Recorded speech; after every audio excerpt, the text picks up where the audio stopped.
All right, here we are. Good evening, everyone. Good evening.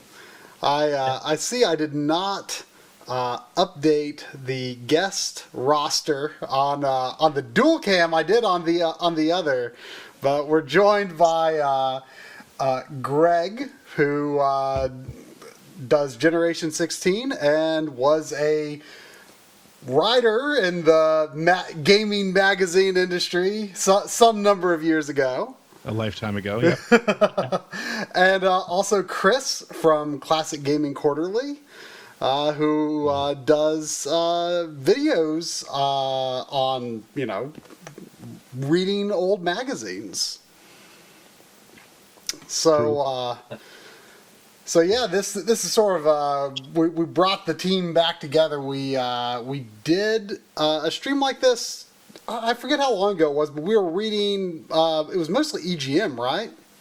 I believe so. Yeah. Yeah, and I was a Nintendo kid growing up. Up until the late '90s, I really didn't even have any interest in that changing. So, I had Nintendo Power, and I didn't have Nintendo Power up until right when the N64 generation started. So I kind of miss what I'm sure is what a lot of people would consider the good era of Nintendo Golden Power. Age. Yeah. I would see a few like in the library here and there, or I would get a few random ones over the years, but I was not a subscriber. That was really like 95, 96 was when I kind of started following games. Like that was, it was not just like, what I played at my friend's house or what I saw like in the Sears catalog. It was like, I am like reading about, at least in the world of Nintendo, and anticipating what is coming up next and getting excited about that. So that was really when that started for me. But a lot of what we're going to look at here is really before I was a Nintendo Power subscriber, things that I've picked up in recent years. I really, honestly haven't really looked much at any of them. So it's kind of going to be a bit of a surprise for me. That's so funny to me because when you sent the roster of what we're planning on looking at today, my first thought was, wow, we're really going late into the run of Nintendo Power. Right. Well, and I've just got a stack here. And we probably won't really get through it. And I can grab some more like SNES. Say what? Last time we thought we were going to be able to do a whole bunch, and we spent the entire time on one magazine. Yeah, I think we're going to get through this a little quicker, though. But yeah, like I can grab more SNES ones off the shelf if it is desired. But it's all up to you. Yeah. I mean, honestly, I've got like 5 SNES era ones here anyway, so chances are we're not really going to get through all that. But yeah, and then I just kind of wanted to take a look like, okay, what was Nintendo Power like at the time that I was an active reader? So let's switch over here. I just realized that Coury and I are like a before and after picture. I'm not going to say who's before or after. But anyway, so the Rescue Rangers Nintendo Power. This is the oldest one that I have. It is July/August 1990. Was it bi or semi-monthly at a time? It was monthly. Okay, so I'm not sure why this is July/August. I guess it just depends on... I think it was still bi-monthly at that time. Was it really? Oh, okay. Okay. Yeah, you're probably right. Yeah. I'm not sure which number of issue this is because I couldn't find that information anywhere, obviously. But like 12 maybe or something. Oh, okay. So this is early, and of course this is wow. Okay. This is like a year, I guess, before the Super Nintendo came out. Yeah, it would be. So it would have been right around the time that the Super Famicom came out, actually. Yeah. It was about a year. It was about a year between, right? Yeah, just about. So I actually owned this Nintendo Power back in the day. It was probably the first one I owned. It was bought at, I want to say, a KB Toys. I had recently gotten Rescue Rangers for Christmas. Now, I'm not real sure on what the release date for Rescue Rangers is, but this is obviously not near Christmas. But I got for Christmas, and this issue of Nintendo Power, whether it was current or not, was at the store. And my dog needs to quit licking my feet. Sandy, don't do that. And the reason was I couldn't beat the first boss in Rescue Rangers because I didn't understand that the ball that is in the middle of the scene, like I thought that was part of the boss and I shouldn't touch it. I didn't realize that was the thing I had to pick up and throw at it. Can I ask a question? Yes. How old was 1990 Try? That would have been 6 years old. Okay. That's understandable for a 6-year-old. I had actually my 6-year-old wouldn't be able to figure that out either. Yeah, I mean, I actually had never beaten a game up to that point, and Rescue Rangers did go on to become the first game I beat. How much Nintendo Power had to do with that, I can't really remember. But one thing I was noticing on this cover, this, by the way, is not that original issue. This was Coury actually spotted this at Missouri Game Con and was like, "You should get this." And I think he just because he knew that I love Rescue Rangers, but I don't think he knew that I used to own this. And I think it's kind of funny because they make the chipmunks on this cover look like they're the size of maybe big spiders. Yeah, and I mean it's with I forget which one's which. With Dale there, it's clearly like they've just clipped the art out and put it over that image. I think they're supposed to look like they're. Yeah, they're supposed to look like they're like sliding off of the light bulb, I think. And the other funny thing is, like whatever's going on with the camera here, like the light bulb is a little out of focus, but they're in sharp focus, and then Fat Cat back here is in focus, so we're like defying the laws of how cameras work. Not to mention Fat Cat is like coming through the window, even though the windowsill is down. That's great. I mean, I always love, honestly, I thought Nintendo Power always did just a great job with their covers. They're always interesting, at least. So I remember like this picture very clearly. I think this was used like a lot in their subscribe to Nintendo Power. This guy's holding the DuckTales issue, whichever issue that is. I love the 90s, like Saved by the Bell aesthetic. That kid has about 12 cans of gel in his hair. Pink and squiggles everywhere. Yeah. And I had I've kind of got 1.5 copies of this now, the Mario 3 Nintendo Power Player's Guide. I did like how they did it wasn't really an issue, but it wasn't quite like the player's guides either. It was like kind of a cross between like the standalone player's guides and a Nintendo Power, in a way, I thought. Yeah, well, I mean, Nintendo Power was famous for doing all those maps and everything, and I always found that like Nintendo Power's player's guides to me really set the standard for what player's guides would be, and that was a huge industry in the late 90s and early 2000s. Yeah, I mean, a lot of those. Feel like that was it. A lot of those, I remember going to Dalton Books or whatever and looking at the totally unauthorized guide or whatever. It's just text. Like, they don't even have pictures. I still have one of those types of guides for Final Fantasy VIII. Not one image in it. All right. Well, so what's in store for us here? Looks like we've got the original Final Fantasy in here. Rescue Rangers, Snake's Revenge, Golgo 13, Solstice, which is we were talking about Solstice on last week's stream because Equinox is Kevtris' second favorite SNES game. Chrysalis. Oh, is that why Solstice 2 was always running behind him in the interview? Yeah. I noticed that during the episode. It's like, man, he loves Solstice 2. Yep. And there's a Consumer Electronics Show report. Man. But yeah, days before E3. How I went to CES in 1993, the summer CES. Yeah, I don't know if I wonder if any of the issues that I have set out here might have it. I'm not sure if it would be in the right time range or not. The guys I do with the show with, Chris Johnston and Phil Theobald, actually and Ethan, all originally from the Chicagoland area, and they constantly talk about sneaking into CESs during the summer months. They open to the public? They were not. You had to get in. I think CJ used to get in eventually through doing his fanzine. He did a fanzine that was kind of popular before he got his job at EGM. What was it called? I really don't remember. I know it got featured. I think it got featured in Video Games and Computer Entertainment at one point because they used to have a column that featured them. Right. Was it Cyberbeat? That might have been it. Because I remember reading about Cyberbeat all the time.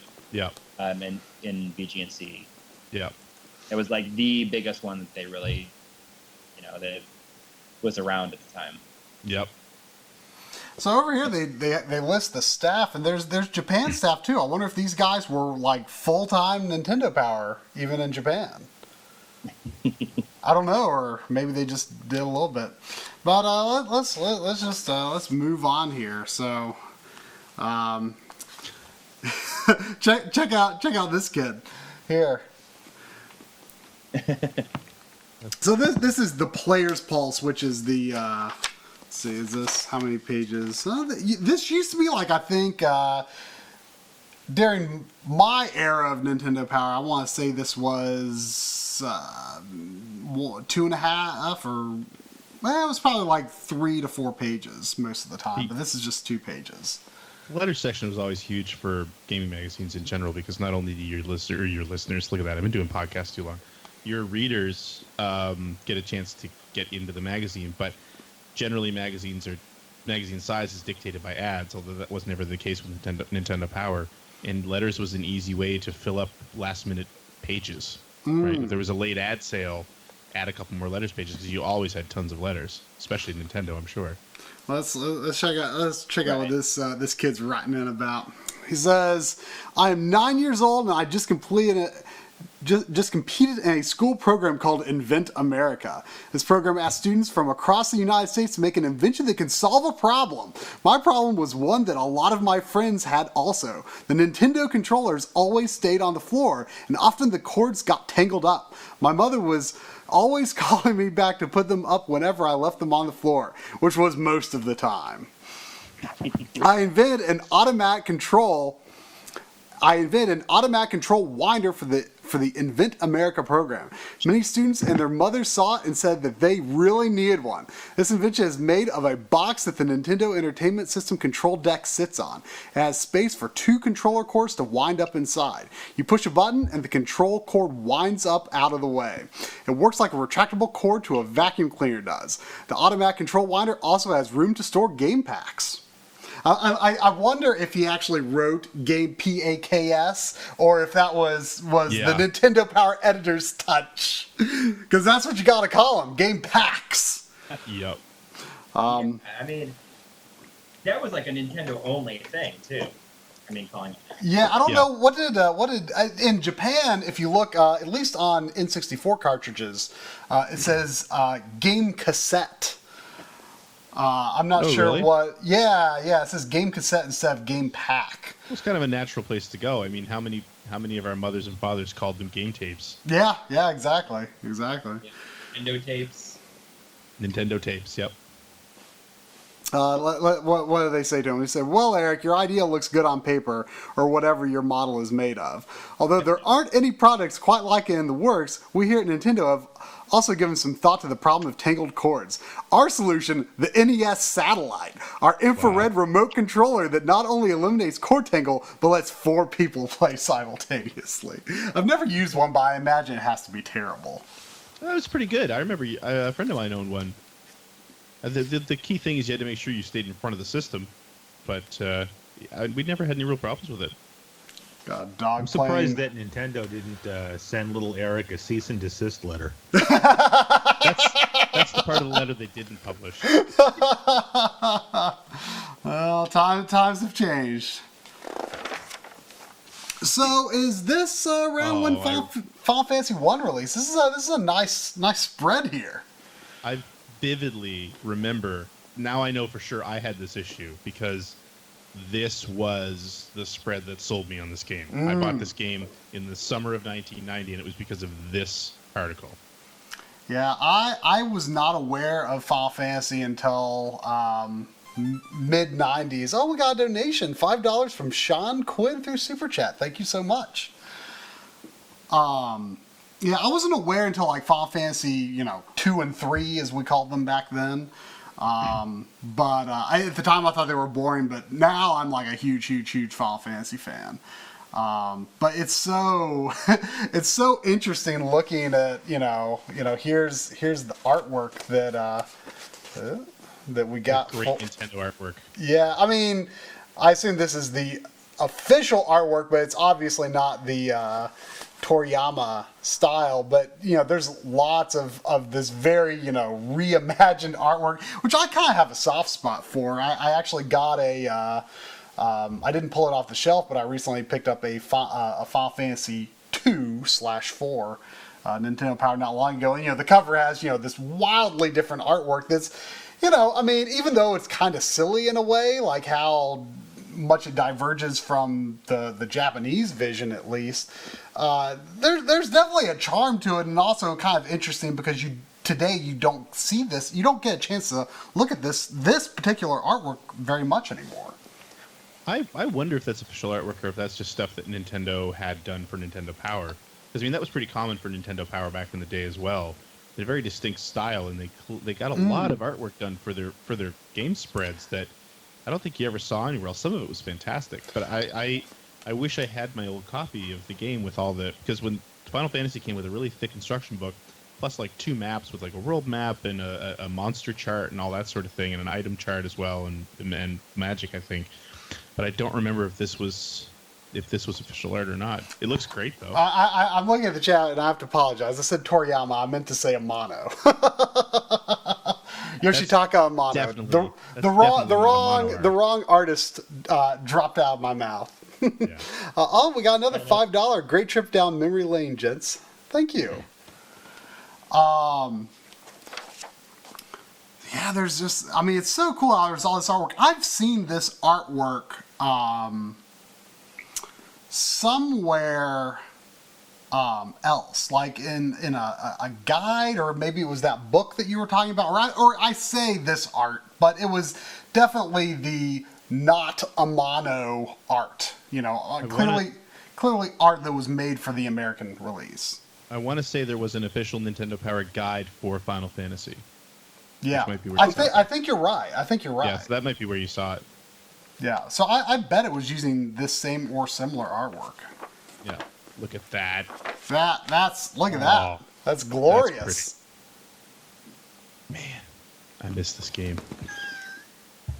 To me it was like, this is nowhere near as good as Phantasy Star. I don't even have to pay attention to it.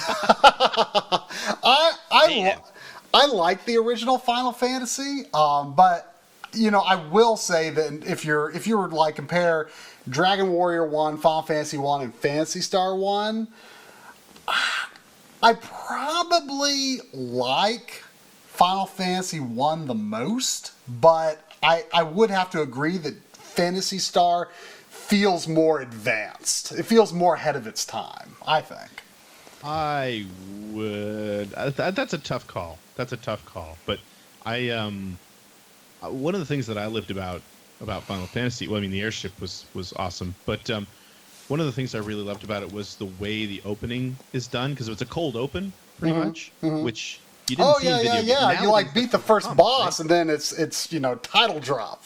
Right, and then you cross that bridge, and it's like, oh, and now the credits are rolling, and the title music comes up, and it's like, you didn't see things like it's common now because games have become so cinematic. But back in 1990, that was amazing. I mean, you could almost make an analogy to maybe Final Fantasy VII, where there's not that late title drop, but you've got that whole build up in Midgar. And then, that feels like, a big world at the time. Then you leave Midgar and it's like, oh my gosh, like here's this huge adventure in front of me.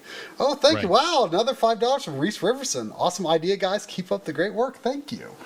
But it's also kind of the same thing. It's like, you beat you beat the guy who kidnapped the princess, but then you cross the bridge and here's the big adventure in front of you. So it's definitely a cool opening.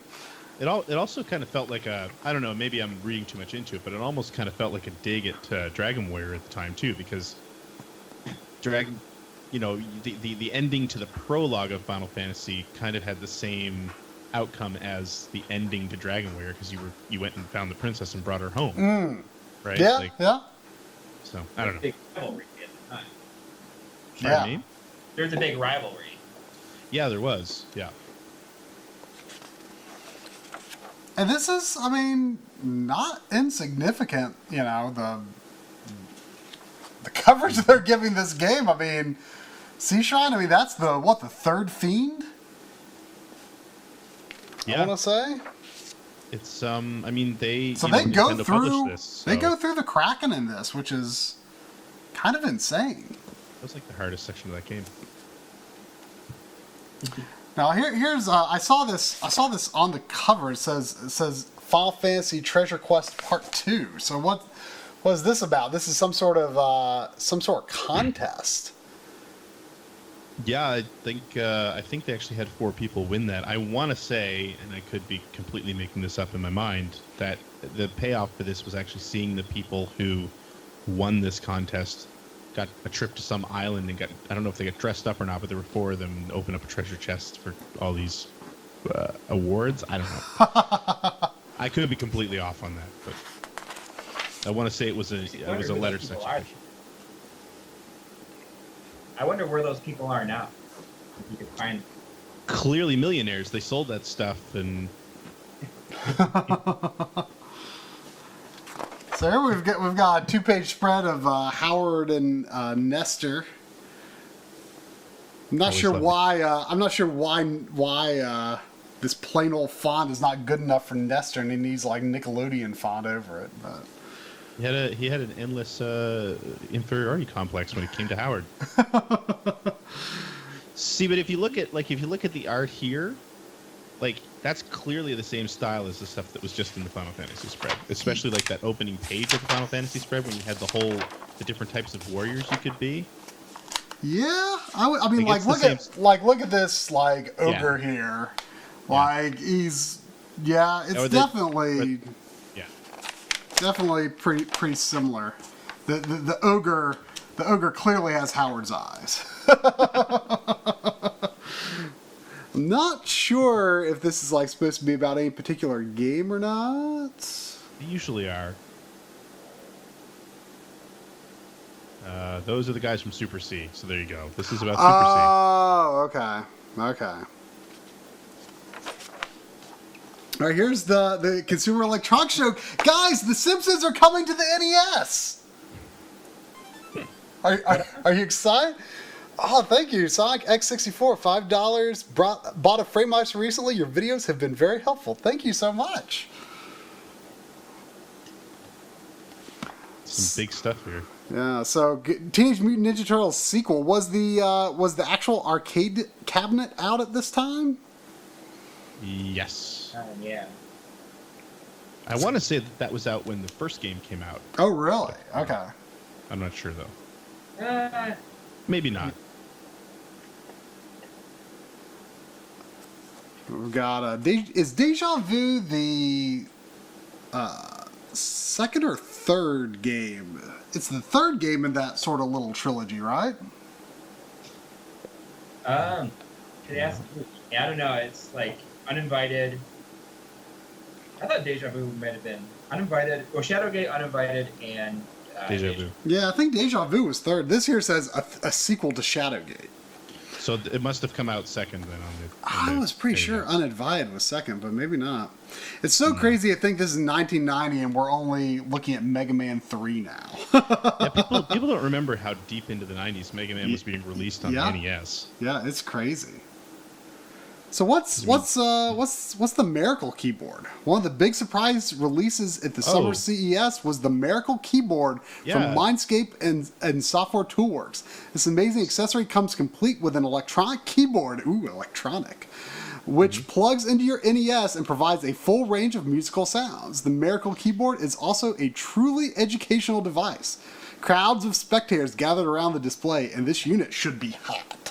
Yeah, the Miracle keyboard. That was on NES, PC, and Genesis. Was it released? Yeah, it was released. Yeah. Okay. Yeah, it's one of the things that I'm not looking forward to having to cover on Generation 16. 'Cause I'm sure it's going to cost me an arm and a leg to get a unit. Probably, yeah. But yeah, it was literally, I want to say a MIDI interface for your NES. I think it might have even used that port on the bottom of the NES to connect. Oh, okay. I didn't know anything actually used that. Yeah, it just taught you how to play music on a keyboard. Taught you how to use a keyboard. Well, Game Dave did a video about a keyboard that was released in Japan. Oh, really? And I forget exactly the details on it. I want to say it might have been a Konami thing. It was different. It was different from that. So what's a laser scope voice command stereo headset? Unusual controller from Konami. It was exactly what it looks like. You yelled at it to fire things. There was a little reticle that flipped down in front of your eye, and you looked at things on the screen, and you yelled fire into the microphone, and it acted as a light gun. All right. Also actually released, yeah. Here we go. Chippendale Rescue Rangers. This was a big game for me. I like this game more than DuckTales, to be honest. I didn't own DuckTales back in the day. I watched both shows on TV, but at the time I preferred Rescue Rangers. As an adult, though, like going back and watching old Rescue Rangers and old and old DuckTales, both are good, but DuckTales is easily the better show. But the game, I mean, it's probably largely nostalgia, and I don't think there's anything wrong with that.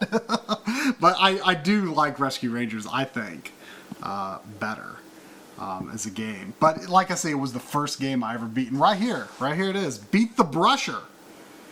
The multi-armed machine tosses sparks. Get out of the way and throw the ball at the bulb. I had no idea. I mean,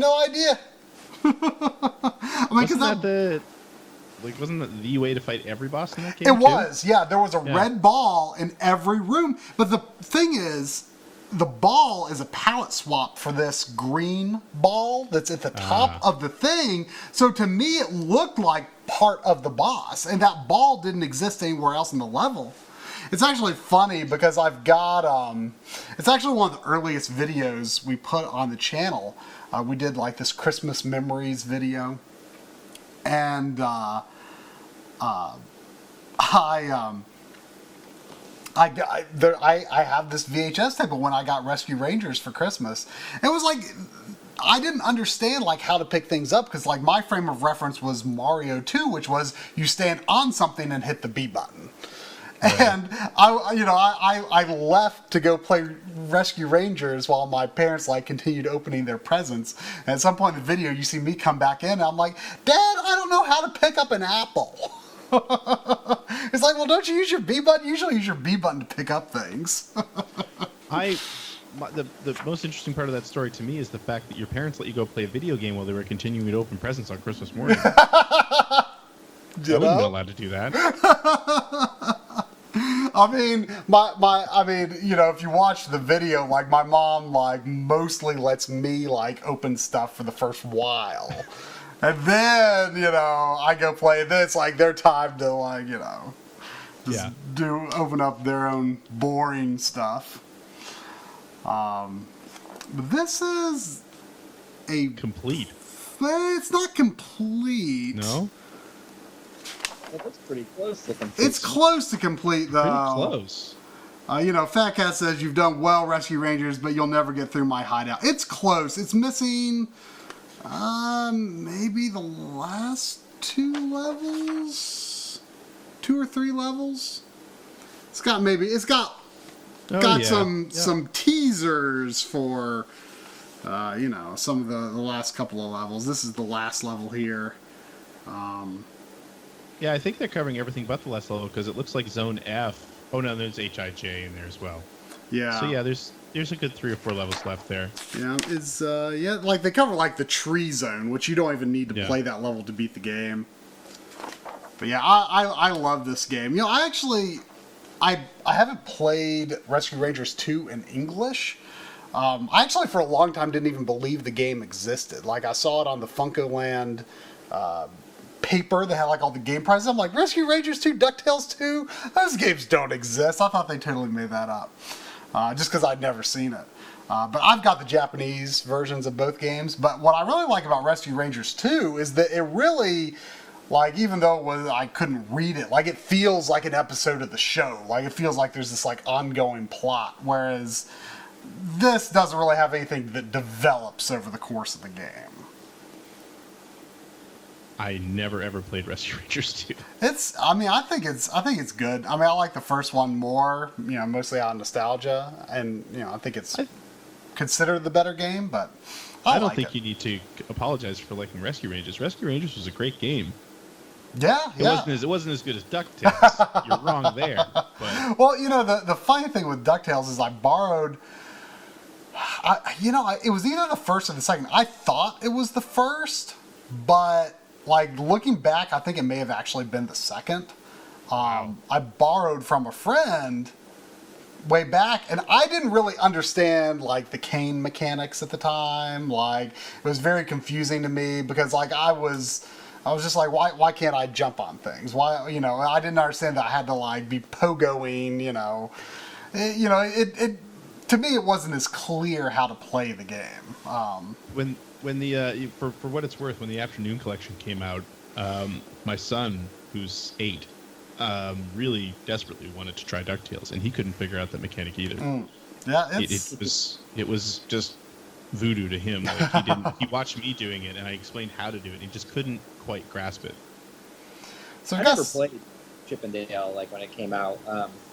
So Chris was saying in the chat that he felt like he was a little too old for it. I was kind of the same way. I mean, I did play DuckTales because I guess at the time you kind of knew that, at least I always thought, you know, if it's a Capcom game, it's going to have good music. Yeah.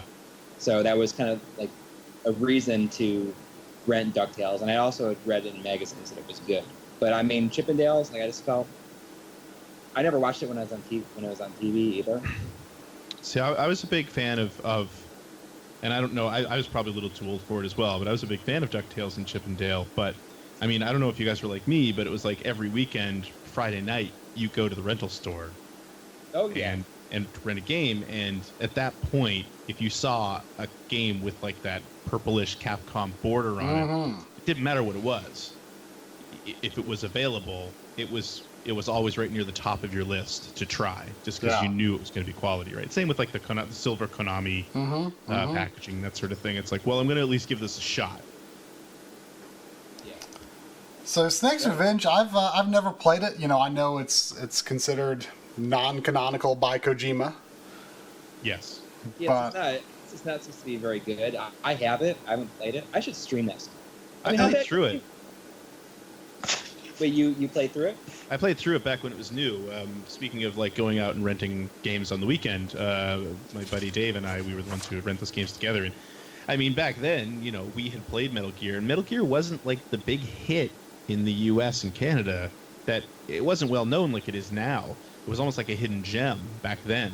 So we loved Metal Gear, the NES game, which is apparently not Kojima's favorite version of that game. So seeing that there was more Metal Gear is like, well, yeah, absolutely. And we played through the whole thing. It's no Metal Gear, but I think it gets a bum rep. Like, I think people don't really give it a chance. It's not bad. The graphics look like a huge improvement. I mean, They're very much, they remind me a lot of like the Contra and Bayou Billy style graphics that they did. Yeah. It doesn't make any sense why he's wearing like orange. Yeah. Flash. Yeah. They had to make them look different. Is the gameplay pretty much the same as the first one? It is, but there's much more arcadey segments. They have some interesting, set pieces. Like there's one section that I think is on a moving train. It's it's definitely the set pieces are a step up. But overall, like the main gameplay, you can tell by the maps. It's overhead stealth. Yeah. I think it's a little more action oriented though. So classified information, I mean, I guess back in these days, this was valuable stuff. You didn't have easy access to some of this information. Just simple cheats and things. Mm-hmm. Was Knight Rider still on TV in 1990? That doesn't sound right. I don't know. It's like there was all those, like that and Airwolf, which I think came out around the same time. But I don't think that was on TV anymore. Yeah, like I used to watch Knight Rider in like the early 80s. Yeah. No, Knight Rider went off the air in 1986. Then they had the made-for-TV movie, the Knight Rider 2000. Didn't they have? Right. Is this kind of looks like it might be like first person from the car shooting or something. I think isn't it? I never ever played the Knight Rider game. I've always had a soft spot for this the NES style of like Z-axis movement. Mm-hmm. I dealt with that a little bit recently because the last episode of Generation 16 was dealing with the game Hard Driving. Oh. And come to find out that there was a Hard Driving port for the NES that was never released. Yep. Corey's a big fan of Hard Driving. I mean, I'm mainly a fan of the instant replay music. Yes. Sounds like porn. Yep. But you should watch that episode. I did. Oh, cool. I like the Genesis version. I mean, it's very impressive. Yeah, it's rough. It's hard to play. Yeah, and it's very glitchy. You can kind of, like if you kind of slide into things, you'll bounce. Yeah, it's way more forgiving than the arcade game. Yeah. Oh, look, it's Zizziz. Let's make our title unpronounceable. I mean, it's not that far off with a Styanax either. Stjanax, however you want to say that. Yeah. Yeah. Is it like Xexes? Yeah, I think it's Xexes. Yeah. I've also heard Xexes. Yeah, I've always said Xexes. I've never played it though. Yeah, same here. Oh, Go 13 too. I still have this game. I never played this one. I played and enjoyed the first one. This one is better. Isn't one of better. these kind of rare, or am I thinking of a different game? Which one? One of the Gogol 13 games. Is it rare? I mean, I don't mean rare the developer. I mean, is it expensive? No, the first one's really, really common and cheap. It's not a great game.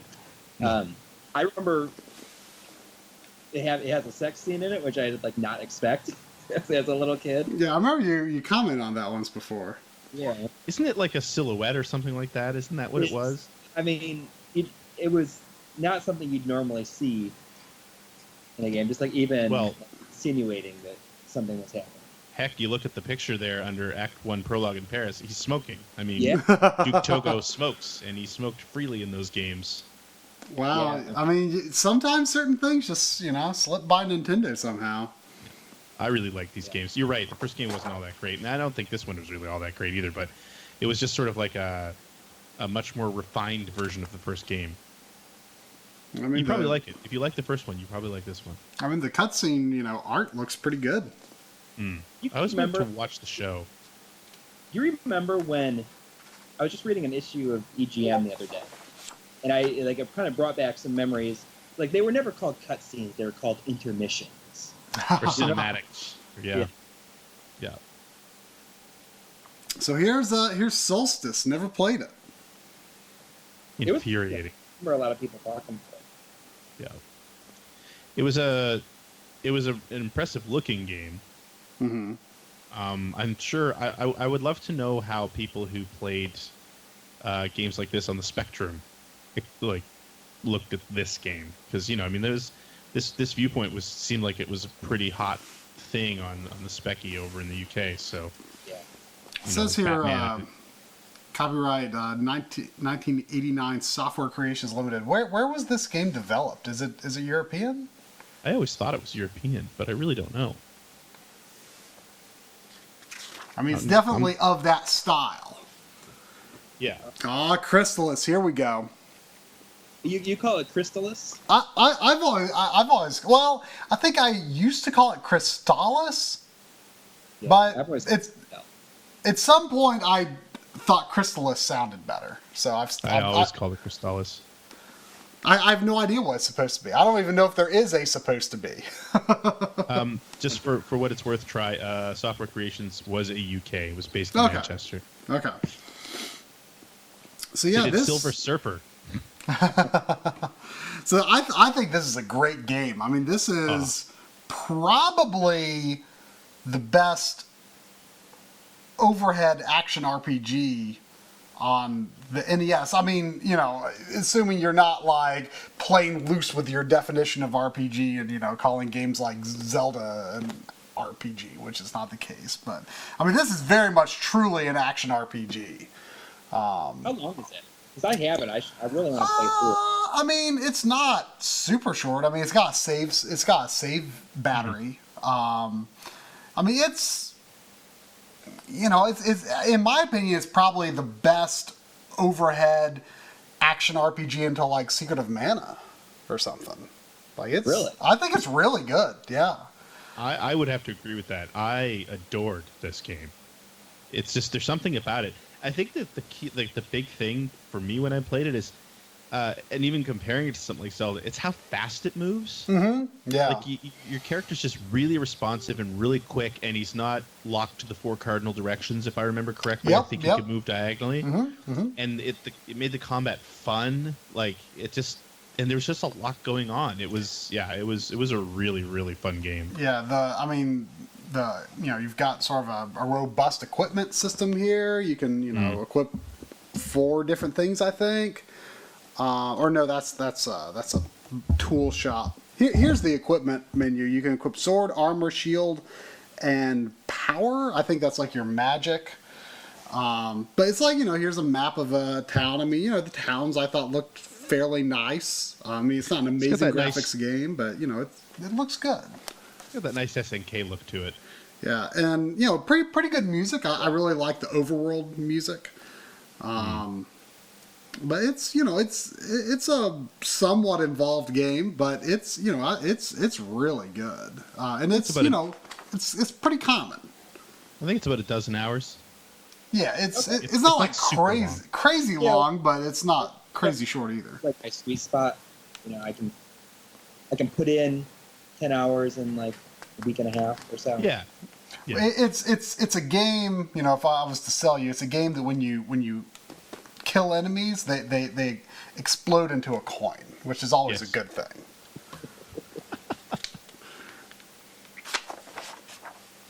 Not a huge. I've only played through the whole game one time, so I'm not real sure how far into the game this is. But you know, not a super huge cover of it. This is kind of a awkward, like the way that, like, look at how this like Spider-Man label is like superimposed on this Game Boy cartridge. The Spider-Man logo is like cut off. Yes. It's the same with the Final Fantasy Legend there. That's not the way that Yeah, that it doesn't even have the logo. title on it. Kind of No. weird.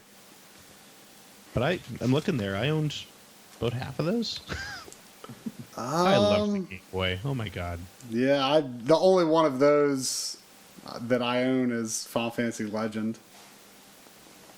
No, Double Dragon was an interesting take on the NES take of Double Dragon. I always thought it was kind of neat that with the original Game Boy that they sort of had these pared down versions of, like, you know, Wizards and Warriors, well, Fortress of Fear. There's a Wizards and Warriors game which was an Acclaim series. You know, in the Final Fantasy Legend, although I believe that was actually the first Saga game. Oh, Saga, and then Yeah, Okay. first Saga. Adventure is the Adventure first was Seiken second Densetsu. Yes. Yeah. Anyway. So here is that interesting take on the NES take of Double Dragon. really quick. I just played through Double Dragon 4, and it's pretty bad. Oh, you were convinced it wasn't going to be that bad. Yeah, it was. I just cannot believe that they released it the way that they did, and they never patched it. Who developed it? Arc System Works, which is not. Did they develop the new River City games on 3DS? Yeah. Yeah, I haven't played the second one yet. The first one was okay, but like it kind of disappointed me because you couldn't power up by like buying food. Like it increased one stat that I was never really sure what it did, but that was always like my favorite thing about River City Ransom was like the game was about like wandering the world, earning money, and then eating the food you wanted to use to power yourself up. But it didn't work quite the same way. So, quick story about Double Dragon. You'd mentioned before that you mentioned Christmas morning before. So I was a good boy, just so you know. I didn't go looking for Christmas gifts or anything like that. And if I had a friend, he and his brother would go into their parents' closet when they were at work and find their Christmas presents, and they would even open them. Like if they were games, I remember they got Batman one year for Christmas, and they had opened it up, played it, and then sealed it back up again, and put it back in the closet.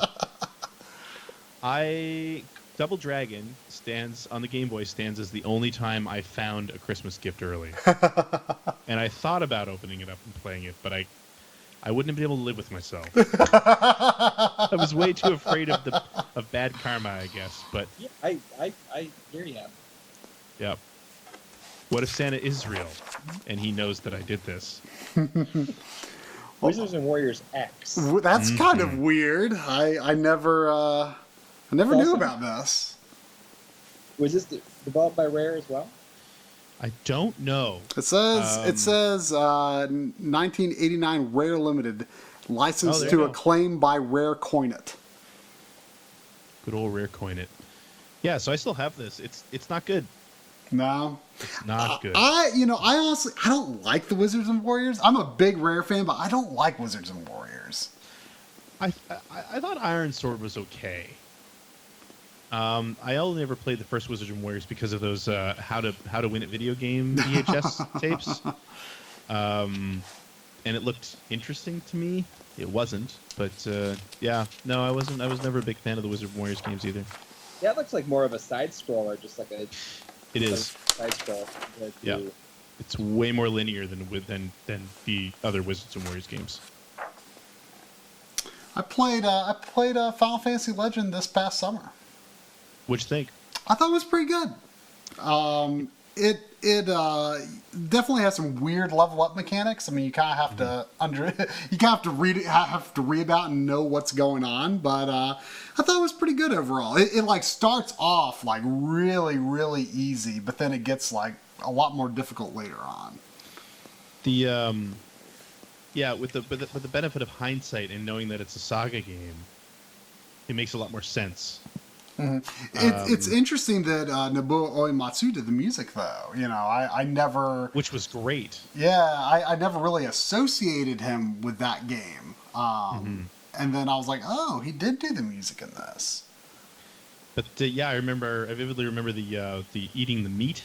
Yeah. If you have monsters in your party, the only way they could level up was if you ate meat that were left behind by monsters you killed. But sometimes... And you had no idea what was going to happen. Sometimes it's going to make you really crappy. Yeah. So weird. Yeah, very strange. I think the main character that I chose was... I think they called them... In the American version, they called them mutants, but in Japan, I think they were called espers. Yeah. And they...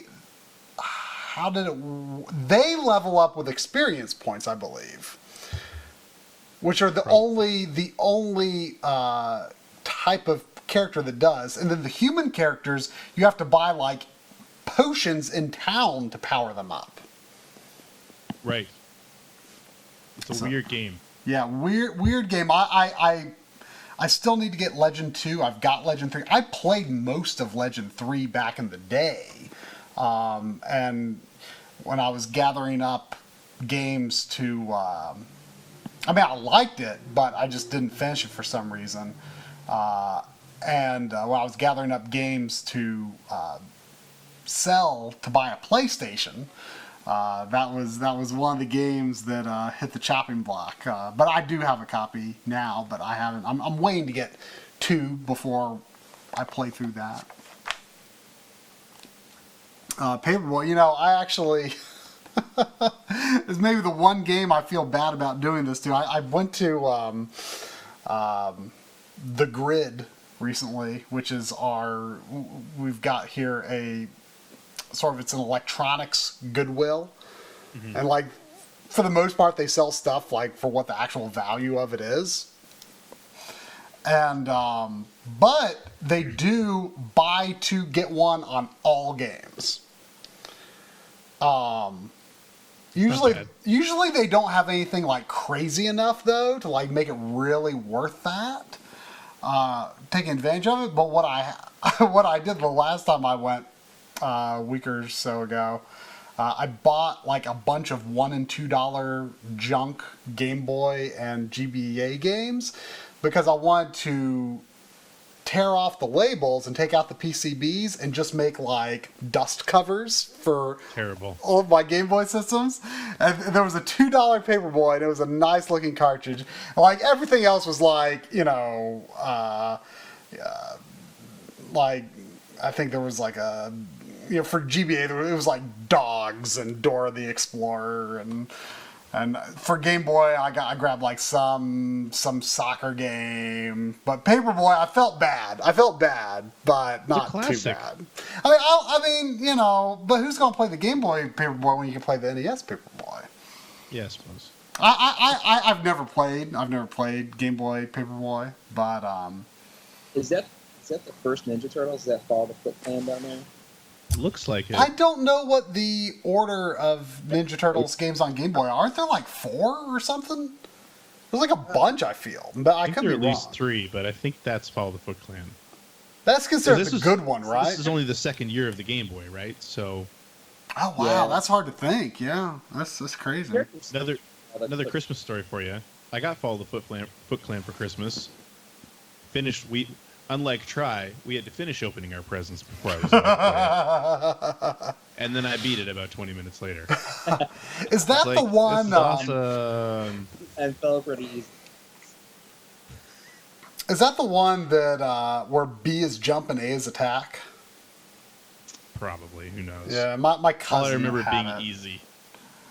So it looks like in the future we're going to see previews of Castlevania 3, Maniac Mansion, and Mission Impossible. Oh, here is. Wow. That was the future is very clairvoyant. Oh, I didn't have it pulled down far enough to where you could see that, but see, look what's in store in the future. Boom, the future is now. Look at that Trevor. This guy is buff.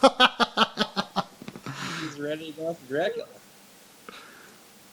This game, I think the American version is very unfair. I've not yet played the entirety of the Japanese version, but I'm really looking forward to it because, as far as I understand, the Japanese version is a lot easier because the American version bases enemy damage off of what level you're on. So, like in the last level, even just getting hit by a bat does like 3 or 4 hits of damage. You can take like really. You can take like 3 or 4 hits of damage through the whole level. It's really ridiculous. Yeah.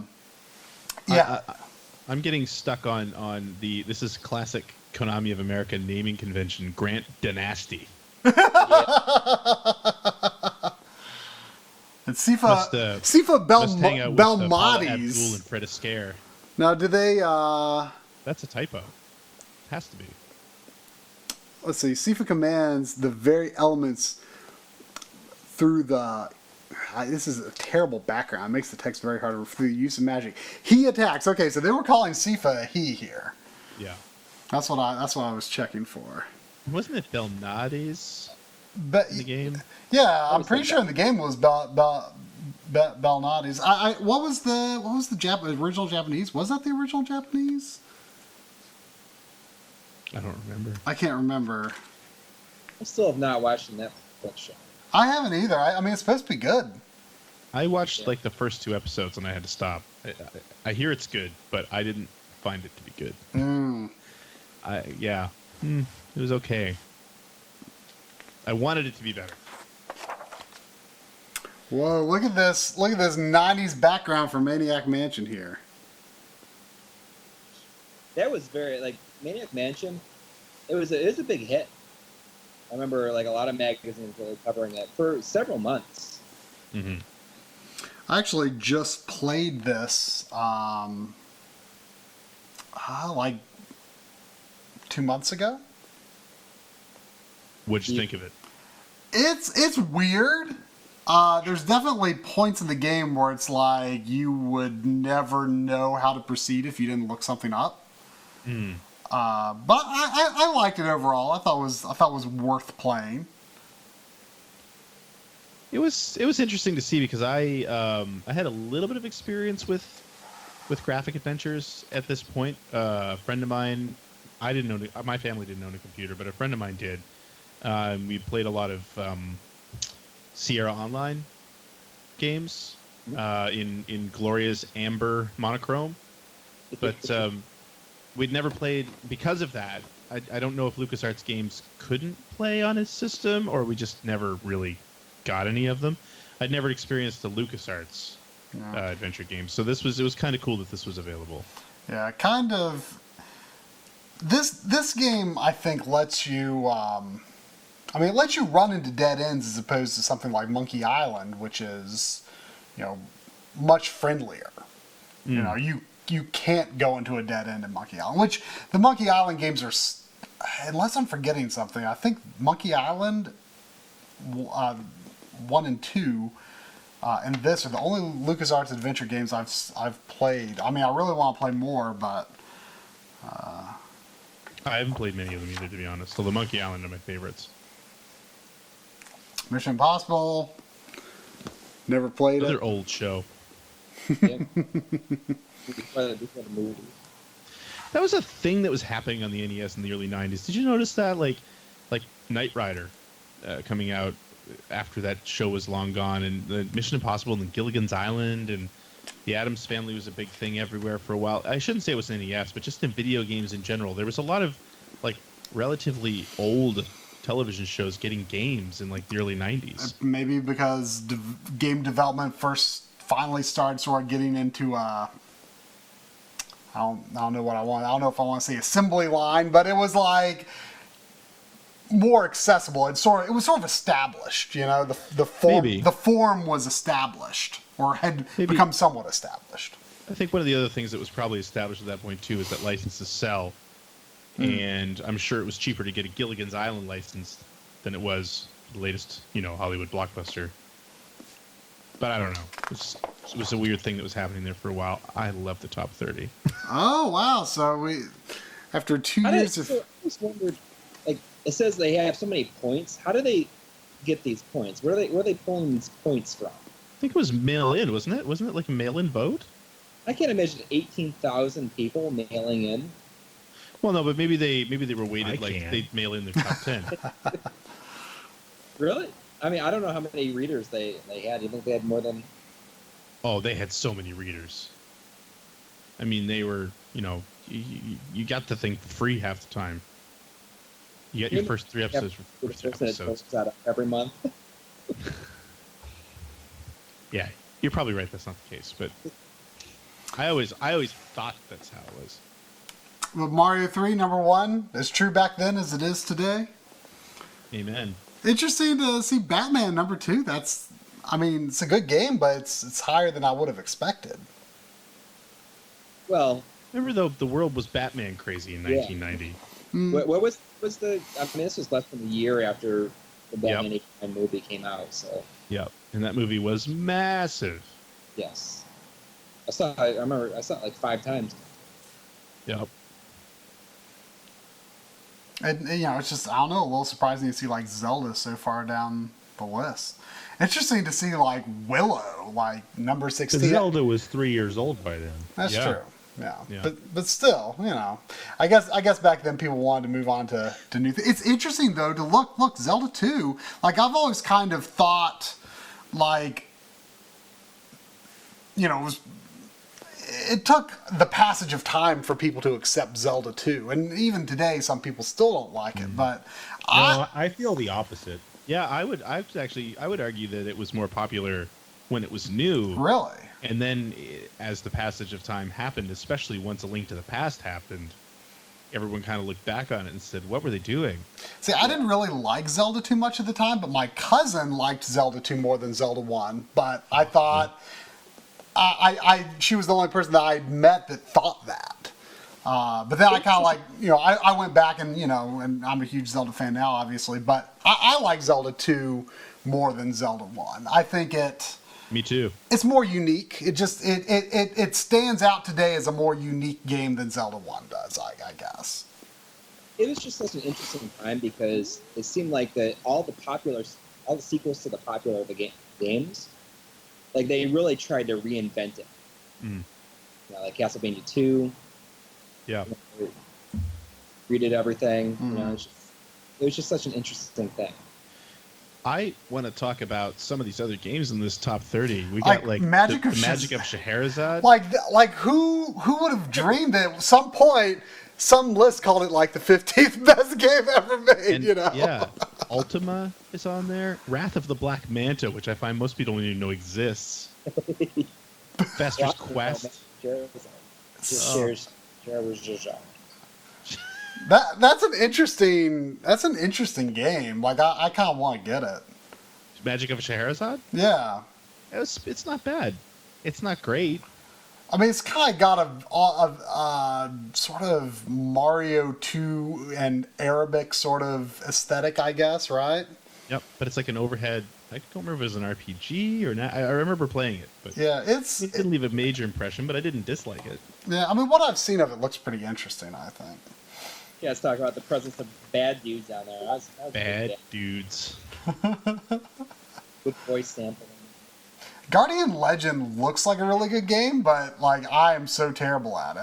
I don't know if I want to get it. A lot of people swear by that game. I never really saw why. It is good, but there are people who are crazy over that It game. looks cool, but like I like the a- style of it, but it's really hard. It's what's the name of the company that made that game? It was the same company that did Blaster Master, or not Blaster Master, Blazing Lasers. Yeah, Alesta, what the heck is the name of the company? I know you're talking about Compile. Yes, exactly. Yeah. Let's see, what's this? Oh, see, these are the player picks. Okay. So what? Players picks, pros pick. Who's pro? I mean, is it Nintendo Power? I assume that's their editors. So then it's... Oh, so this is the break. This is like the combined list. Oh, This is okay. like the breakdown.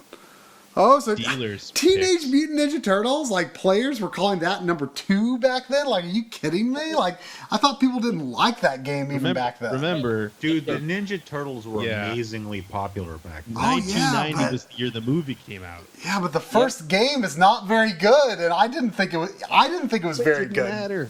It was. I didn't Nobody like cared it. if it wasn't good. I had it back then. I didn't like it. I liked the second, but I did not like the first. Oh, the second was better, but... good back then. Even though I could never make it past the underwater part, I still thought it was good. And everybody played it. Like everybody had that. Everybody Oh played yeah, it. yeah. Man, there's some really interesting stuff on that reader list. There's like... Pros what do I picks see Battle there? of Olympus. I loved Battle of Olympus. It's just, but Basically again, Zelda such 2 a in ancient Greece. and Magic of Scheherazade. That's how it got so high. That's how It's it number 3. Like it's Same with Willow. so bizarre. So Look at bizarre. that reader list. There's like Castlevania 2, RoboCop, Xanadu, The RoboCop arcade game. yeah, Super Off-Road. I can get behind that. Top Gun 2. Top Gun. I mean, when did that movie come out? 89? That was mid-80s. That was Yeah. mid-80s, I think. Yeah. We're seeing it on a Cub Scouts field trip. We stayed the night on a battleship. What? Man, Well, just- that sounds awesome. Yeah, we like sleep in the bunks and stuff on there. And we watched Top Gun. You couldn't do that here because the Canadian Navy's battleships are so old, they'd be afraid they'd sink if we were on them. It's Every like- time I was thinking, I wish I wasn't there. And I was wishing I was home playing Ease on the Master System. Nice. So we've got Counselor's Corner here. I remember a friend of mine wrote how into Counselor's Corner. I mean, this is obviously way later, but how to get the last power in Milky Way Wishes and Kirby Superstar. And it didn't get published, but he did get a reply in the mail, like with the answer. And what was interesting about it was the letter actually got lost and like went back to Nintendo and came back again, and it took a long time. Like I actually eventually called like the help hotline to find out how to get it. And so we already knew by then, like, what the answer was. But the interesting thing is the reply that came back, like, actually acknowledged, like, sorry it took so long, like, it got lost in the mail. Like, here's how you do it. So, like, wasn't, like, a total Surprisingly copy. personal. Yeah, it wasn't a total copy-paste. It was, like, kind of an interesting thing. I don't know if that was a common thing or what. Did I you guys don't- ever call the game counselors? Huh? Did you guys ever call the game counselors? Oh, I did. Yeah, I called probably 3 or 4 times. I don't think I ever did, and it was a different number up here. I so mean, it was expensive. It was very expensive. It was like yeah. I Sega, though. It's 1-800-USA. The all I remember is I don't know if they recorded this scene from The Wizard in the actual office where the game counselors were. I just remember seeing the scene in The Wizard where they call into the game counselor and thinking, that guy has the coolest job in the world. I seriously just like hanging out, eating a sandwich. Yeah, Yeah, just chilling, being cool with your bros. Yeah. With just stacks upon stacks of books that tell you how to get through video games, and an NES and a television on your desk. And he's like, How could it be better? yeah, seriously, it could not be. we need to make these 4 guys the subject of our next documentary. Yeah, that guy in the bottom left has an impressive mustache. Rich Richardson? Rich Richardson. That's not his real name. I don't know. Hobbies include motorcycles and hard rock. And tapes and Yeah. CDs. Tapes and CDs. You know, Oh. tapes and CDs. Here's the phone number. It's 1206. It was not toll free by any means. That's Sega, though. Sega They would made one. sometimes like mail you like packets. I remember them mailing me like a walkthrough for Fantasy Star. Really? I wish I still had it. Yeah, That'd be really cool to see. like a printout. Captain Skyhawk, Little League Baseball Spot, Dragon Spirit, and Dungeon Magic. Not the most exciting list of games I ever saw for new games Little League being Baseball. now available. It's still my favorite baseball game for the NES. I don't know why. Little It's League not the Base- best. I had, my cousin had the Bases Loaded games. Those were better. I had Bases Loaded 3 on Game Boy. You guys ever in? Any of you guys ever in Little League? Oh yeah. Yeah, well, it wasn't Little League, but I mean, it was, it was something. I'm I got living that- a living black that eye, and son. then I, turned against sports. Nice. I got hit with a pitch every time, so like I was afraid by the end of the You end of the season. were old school too, because back then all we had was the batters helmets with no cover Yep. on the face and one cover for one ear. Yes. Yeah, it's not like now. Now they wear what's basically goalie gear. My son started playing Little League last year, and it was like, wow, the contraption you're putting on your face is impressive. It makes it not scary though. They probably enjoyed it a lot more. But man, it was like you'd be like afraid of it. I was afraid of it by the end. It's like maybe like I'd kind of walk away sometimes so that they'd like skip me. It was scary. That's great. I very, very rarely rented games in the NES days. Like, I didn't really get heavy into renting until, like, Super Nintendo and N64. but for whatever reason, Spot. Of probably I don't know, 3 or 4 times that I ever rented NES games, Spot. There you go. I didn't understand it, so I didn't get much out of that rental. Still don't. I do not know how you play this game. There's the era of soft drink and like food. Dido or Yeah. Dido, whatever his name was. I want to get Yonoid sometime. Yes. I feel like I Or should. like- I feel like I should have Yonoid. Yonoid was fun. Dragon Spirit. I always thought of that. Dragon Spirit has always been more of a TurboGrafx. Turbo. game, Yeah. although I do have Dungeon Magic. Don't know Never anything played that. about that. No. What? I didn't realize that these bars up at the top. These are reviews. We're rated on graphics and out of 5.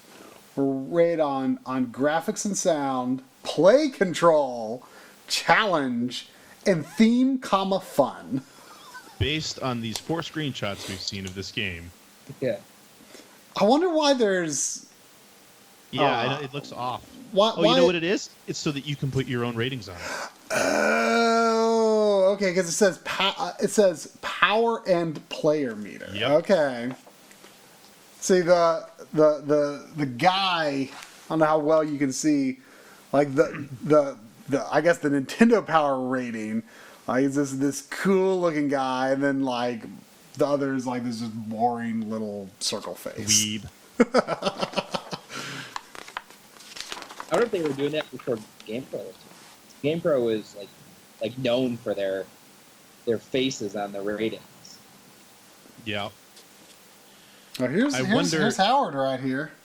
I wonder if you look through this, if you could find Thor Ackerland in any of those lists. Maybe. That or the other one, honestly, and I'm being more serious here. Compare this to a list of EGM staffers back in the day, because most of those guys started life as part of the U.S. national video game team. Mm. They were all high score folks. Yep. And every now and then you'll see a list of high scores from magazines. Like I want to say something that was published in Video Games and Computer Entertainment when I was doing some research for Generation 16, and I always just kind of look at lists like that to see if I recognize any names, and I know I found a couple of EGM folk in there, like Martin Alessi and yeah. That's Steve I mean, Wozniak's not there. That must Steve be from Wiebe? before. What's that? Steve Wiebe, is Steve Wiebe in there? No. Steve Wozniak used to send in his scores for Game Boy Tetris until Nintendo told him to stop. Really? Yeah. That's awesome. And so then he spelled his name backwards and sent it in again, and I think it got published again. That's hilarious. Oh, it's just a little taste of the Ninja Gaiden 2. Yeah, I guess did they do a full guide for Ninja Gaiden 2? They did. I have that one. Nice. Yeah. That helped me beat that game. I didn't finish the first Ninja Gaiden, but I finished this one, and it was with that guide. Pretty good artwork there. It looks a lot like the game. All right, video shorts. What's a video short? This isn't video. Previews. Adventures in Magic Kingdom. Magic. That is a Capcom game, isn't it? It's a terrible Capcom game. Really? Oh, it says it right there. There are 2 interesting bits in that, and that's the pirate bit and the haunted house bit, because it's the side scroller. That bottom right screenshot you can see. Mm-hmm. Those are okay. Everything else about that game is kind of garbage. I don't love Rad Racer, but I kind of have a little bit of a soft spot for it. Was this?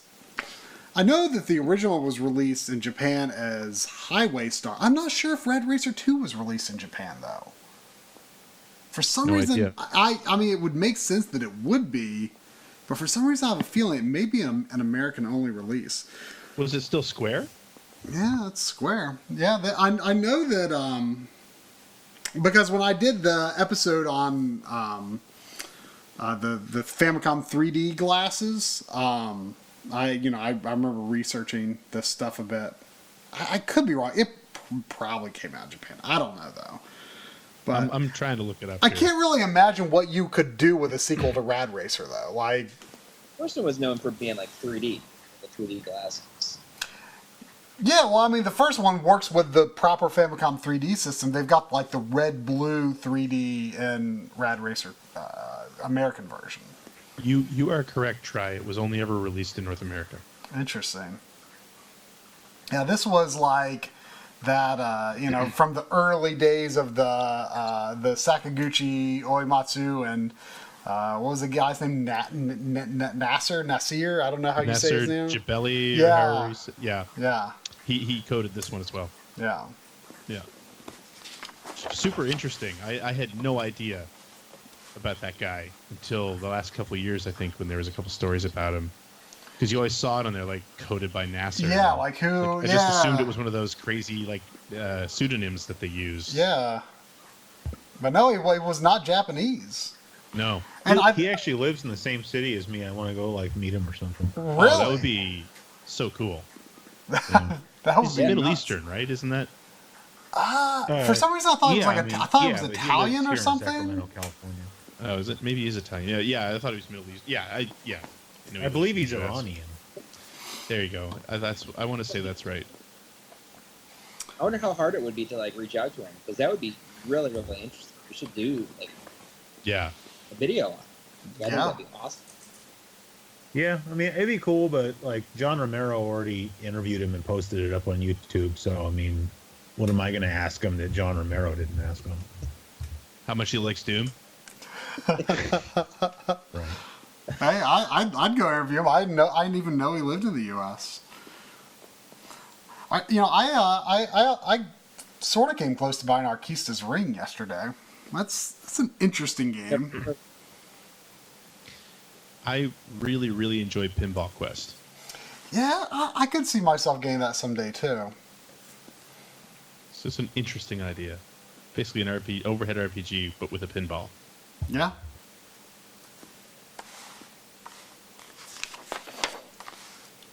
Street Kid. Bad News Baseball. God. The Last Starfighter. Oh, I've yeah. still never seen that movie. I've always kind of wanted to see it though. What? I've never Come seen on. it. I can't believe it. Oh, dude. it's like I saw that movie at the drive-in, and I read something about it the other day. It's such a good movie. It is. I've always wanted to Really? see it. I don't know why I've never seen it though. It was one of those like A&E classics that was on like every other week. Yeah, great movie. Try that's unbelievable, and you got to fix that. NES Journal. What is $10 this? donation. Cool. Behind the Does it scenes say at who- Lucasfilm. Who's in that picture? Does it say? The Lucasfilm Games team works on Skywalker Ranch, built by George Lucas, as a creative community devoted to fun of all kinds. The dude on the right of the guy in the white shirt in the middle. The dude on his right looks like what's his name? He's like the main guy on Monkey Island, and he's still making games now. Tim Schafer? Not Tim Schafer. He works with Tim Schafer once in a while. I know he was working at Double Fine for a while. Oh, What was the it hell is his name? Gilbert? Gilbert, Ron Gilbert. Is that him? Kind of looks like him. I mean, I'm looking. His face is about 3 millimeters high on my screen, but Yeah, it's I don't really know what he looks like. Tim Schafer is in there at all? That guy crouching in the back maybe could be Tim Schafer. That could be Tim Schafer right there. Okay. Maybe. Those drivers. I mean, I was never a racing fan. I'm sure you guys know exactly what all these people are. I just watched the Daytona 500 today, and Bill's son Elliot was in his third Daytona 500 today. Bill's son Elliot. Bill's son Chase Elliott. Sorry, driving the number 9. Yep. Iron Man Stewart, great game. Al Unser Jr., Michael Andretti, both basically American open wheel royalty at this point. Nintendo Power Fest 1990. World Championships 1990. Just the big video wall. That's from the Wizard, though, isn't it? That's not what it really looked like. Is that from the? It says participants zip through Rad Racer on the competition I guess, stage. Yeah, you're right. That is okay. Do you think they shot it? They probably Impressed by the setup. No, because Mario 3 is already out. Yeah, that's true. But this was around the time that the Wizard released, wasn't it? Well, if Mario, I mean, the Wizard was everyone's kind of first look, at least in the U.S. of Mario. Right. Right. So, I mean, if Mario 3 is number 1 on that top 10, it's probably Man, there's a lot of different names for previews in this magazine. Oh, Yeah, seriously. Pack Watch was like kind of the main one, though. Okay. That kind of carried on up until about when the GameCube came out. They changed it to something else because it wasn't a pack anymore. Impact. So Capcom has an action-packed lineup. Little Nemo. For some reason, I feel like that game should be earlier. That game has I did not know until a friend streamed that recently. Like, that is a mean game. Like, it looks like a very nice and cool and interesting looking game, but it is mean. It's so good, too. It's true. See, Final Fight was out at this point, so, they have Street Fighter 2010, the final fight, it's kind of trying to trick you a little bit. And that is one weird game. Street Fighter 2010. You guys have played that, I assume? I have not. It is bizarre. And supposedly not very good, right? No, but I think it's not bad either. It's just really, really weird. You just keep like teleporting around to different areas, and there's a bit of a fighting game in there, but it's still a platformer as well, and it doesn't control all that well, but it's got a really interesting look. Yeah, it's different. Destiny of Emperor, I have that as well. I always thought that was really cool, but I never got into it the way I thought I would. But I mean, it's interesting they call it Street Fighter 2020, because Street Fighter was still a couple of years away of being like the name that it became. Well, I mean, but the first Street Fighter was still already out. Yeah, Wasn't in the big. US, I mean, basically knew it as Fighting Street because of the TurboGrafx Yeah, CD. Like, that was more popular. it's true. Solar Jetman, that's the game where your spaceship can turn really smoothly, and you pick up spaceship parts, I think, right? Yeah, and there was gravity involved and everything. It was kind of like Lunar Lander. Surprisingly physicsy for the NES. Yeah. Is that Silver Surfer down there on the bottom of the page? I think it was. With some naked metal. See what nothing What's the gossip here? What's the gossip? History tells us that the Olympic Games originated in ancient Greece, but according to new findings by Data East, the games go back a lot further than that, to the Stone Age. Of course, the actual events have changed radically since the Neanderthals' time, and we no longer see such sports as mate tossing, clubbing, and dinosaur vault. But you will be able to participate in these in Caveman Olympics, a humorous twist on the stadium events theme. Is that a game that actually released? Yep. Caveman Olympics? Is that I don't for think it was NES? called Olympics. I think it was just called Caveman Games. Yeah. Is it NES or Game Boy or what? It was NES. Yeah. Were they even acknowledging Super Nintendo in America at this Well, time? actually, I just wanted to call something out there because I was just reading the Nintendo blurb while you were reading the other thing, and they don't say it's for Super Nintendo, but they do mention SimCity. Where? So Nintendo's here. many hot projects in the works, including two set in modern times: SimCity, a PC-style resource management and role-playing game, as well as another puzzle game, Dr. Peek Mario. into the future. I mean, I wonder if people. I mean, if people were reading other magazines, maybe they would have a hint of the Super Nintendo But wasn't coming. SimCity developed for the NES? That's I'm curious. Was it? I didn't know that if it was. I thought it was in development for the NES, and they canned it. They must have. That must be what they're referencing then. Another call out to old television shows getting a video game, Activision's Thunderbirds game. Yep. Good. I The can't. U-Force, like that, was that stupid like motion detector sensor thing, right? Like, I don't. that Oh, the flip- U-Force, yeah. It looked like a briefcase that you opened up, and then you would move things in front of it. Anything that's become really rare and expensive released in these months? I know that Destiny of an Emperor is worth a little bit now. Yeah, I'm not seeing anything crazy though. No. Do I see Narc there? Yeah. And that Am, the arcade game was awesome at the time. It was so violent. am Yeah. I right in thinking that Narc was a rare port? As many. Oh, a port? Maybe. I think that you might be right about that. Actually. I'm not sure. And here's Cabal. That seems surprising to me because I feel like Cabal should be an earlier NES game than that. Oh, it looks like so people in the chat are saying that there's a SimCity NES ROM dump. Okay. Oh, cool. Interesting. I did not know about that.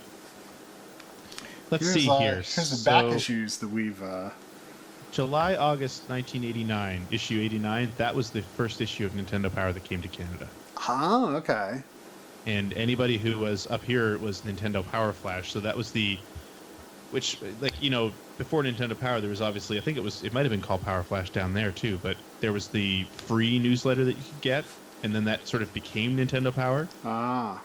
Up That was here, Nintendo Fun Club News. there you go, Nintendo Fun Club News. So up in Canada, when you registered your NES, you would automatically get subscribed to a newsletter called Nintendo Power Flash, which is about 10 pages long.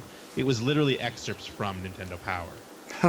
And then everybody who had that subscription got the first issue of Nintendo Power, which was the Mega Man 2 issue, for free, unannounced.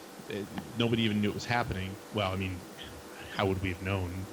And I only remember that because I happened to get the chicken pox.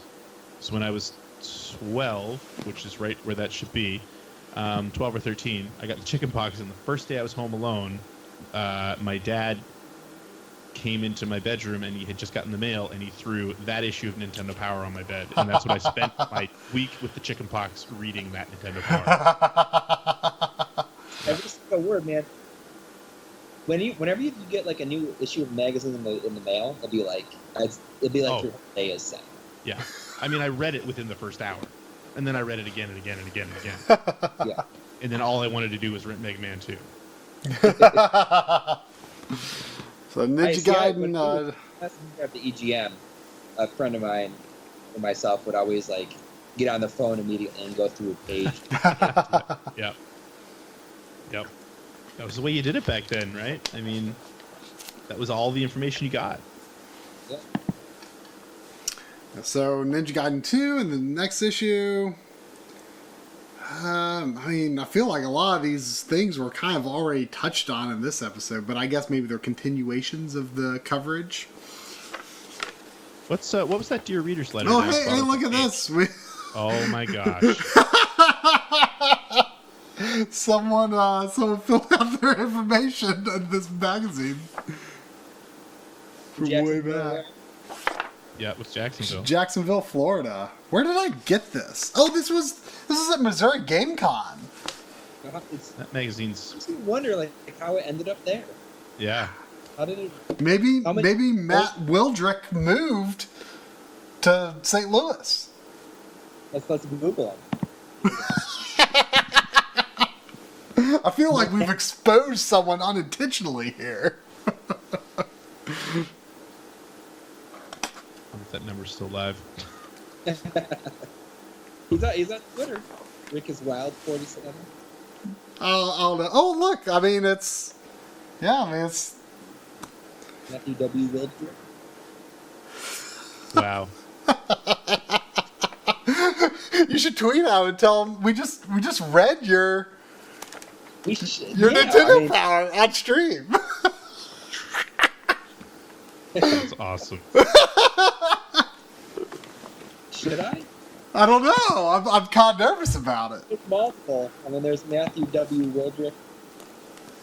Well, clearly the only option is to spam everybody who might be this person. So, that took a lot longer than I thought I could get through a magazine quicker than Coury, but obviously I can't. So we've got. Let's do. Let's not get into N64 era necessarily. No. Let's pick a good Super Nintendo. So here, this is obviously launch Windows Super Nintendo. We've got issue 50 here, which is Link's Awakening on the cover. We've got Super Metroid here, which I've actually someone in high school gave this to me way back. So 94, and then we've got like late Super Nintendo, newsflash, Nintendo 64. Wow. So what should we look at? We've got Mario RPG / N64. We've got Super Metroid. We've got Nintendo Power 50 with Link's Awakening. Super Mario World. Cover. Super Mario Yeah, World. me too. Yeah. I mean, let's Super Mario World. go in order. I've not looked inside this. If anybody wants to that Matt Wildrick, he just tweeted on Valentine's Day. So that's if he lived in Jacksonville, Florida at any point. Don't be that creepy. Why? I mean, I think it's like. Well, I don't know. This is your life. Yeah. You have your magazine. And we read it along with 300 other people. Like, you might think it's. Oh, God. I love how the cover of this has like, so it has a depth of field effect on the platforms in the background. This is It's from the game or the actual background files of things. Like they took a photo of it and cut them out. I mean, I don't know how it was done, but I mean, it does look. Well, Maybe. nah, maybe not. That looks like an artist's rendering. Yeah, It looks like what you see on the back of 2600 game boxes. yeah. There's also stuff on Star Wars and Seiken Densetsu. So this is volume 28. You got that when you were here, didn't you? Did I? Oh, I did. It was at Arcade Legacy. That's right. You're right. Unmask the power animal in you. Oh, it says flip down to unmask.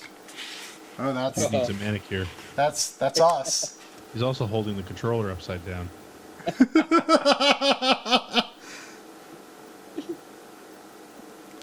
Power Clearly a up. Genesis fan.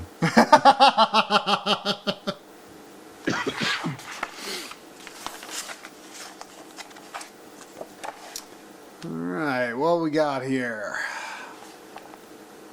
September 1991. The SNES was released on my birthday in 1991, August 23rd, 1991. So this is the immediate aftermath. This is probably, I don't know what time of month Nintendo Power arrived in people's hands, but this may be the first Nintendo Power that came into people's hands after they got a launch Super Nintendo.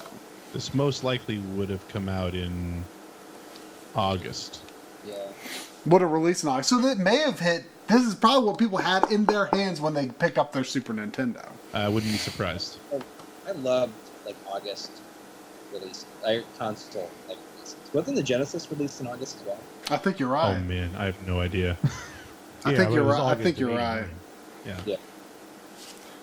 Just I love the idea of console coming out very end of the summer. Wouldn't see that happen now. I mean, Yeah, you can tell this is definitely the Super Nintendo.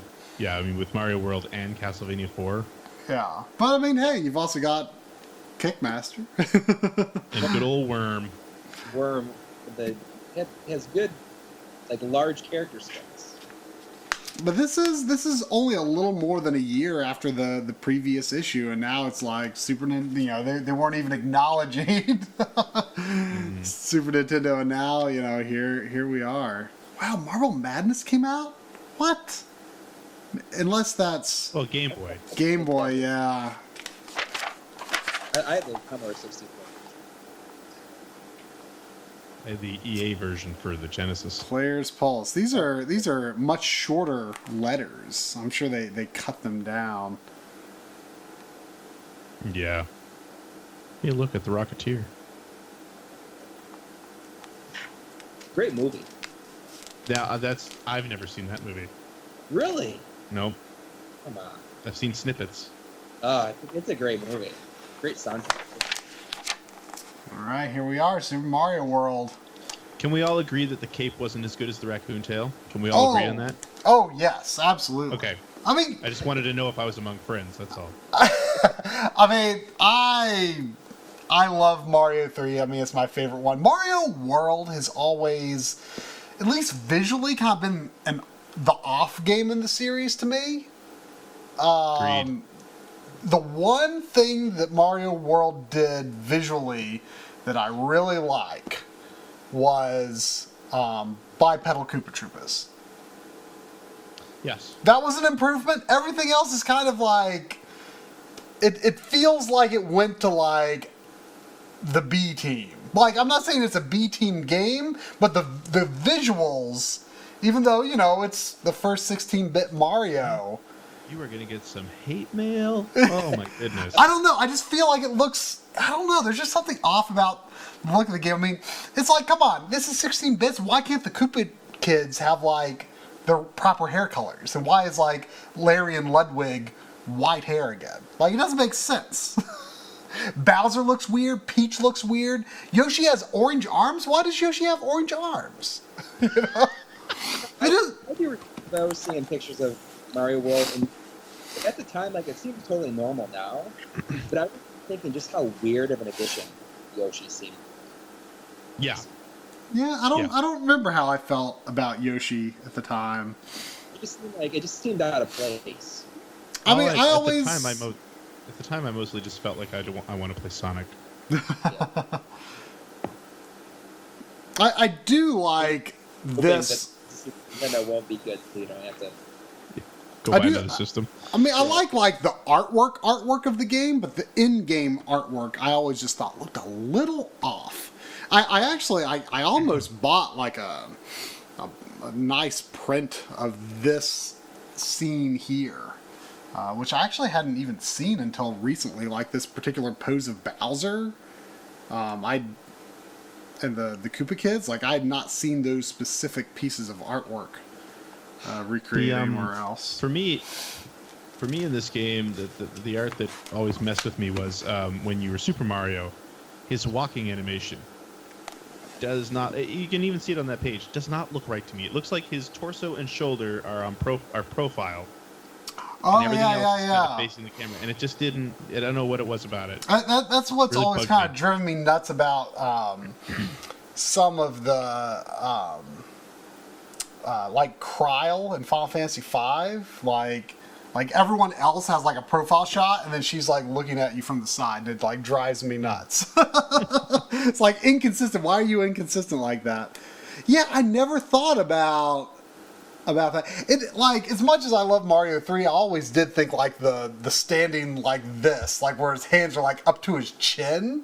Like what's that even supposed to be? It is a weird it is a weird pose.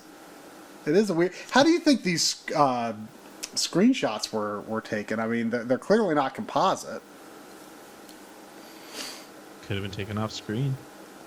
I mean, there's no like obvious scan lines.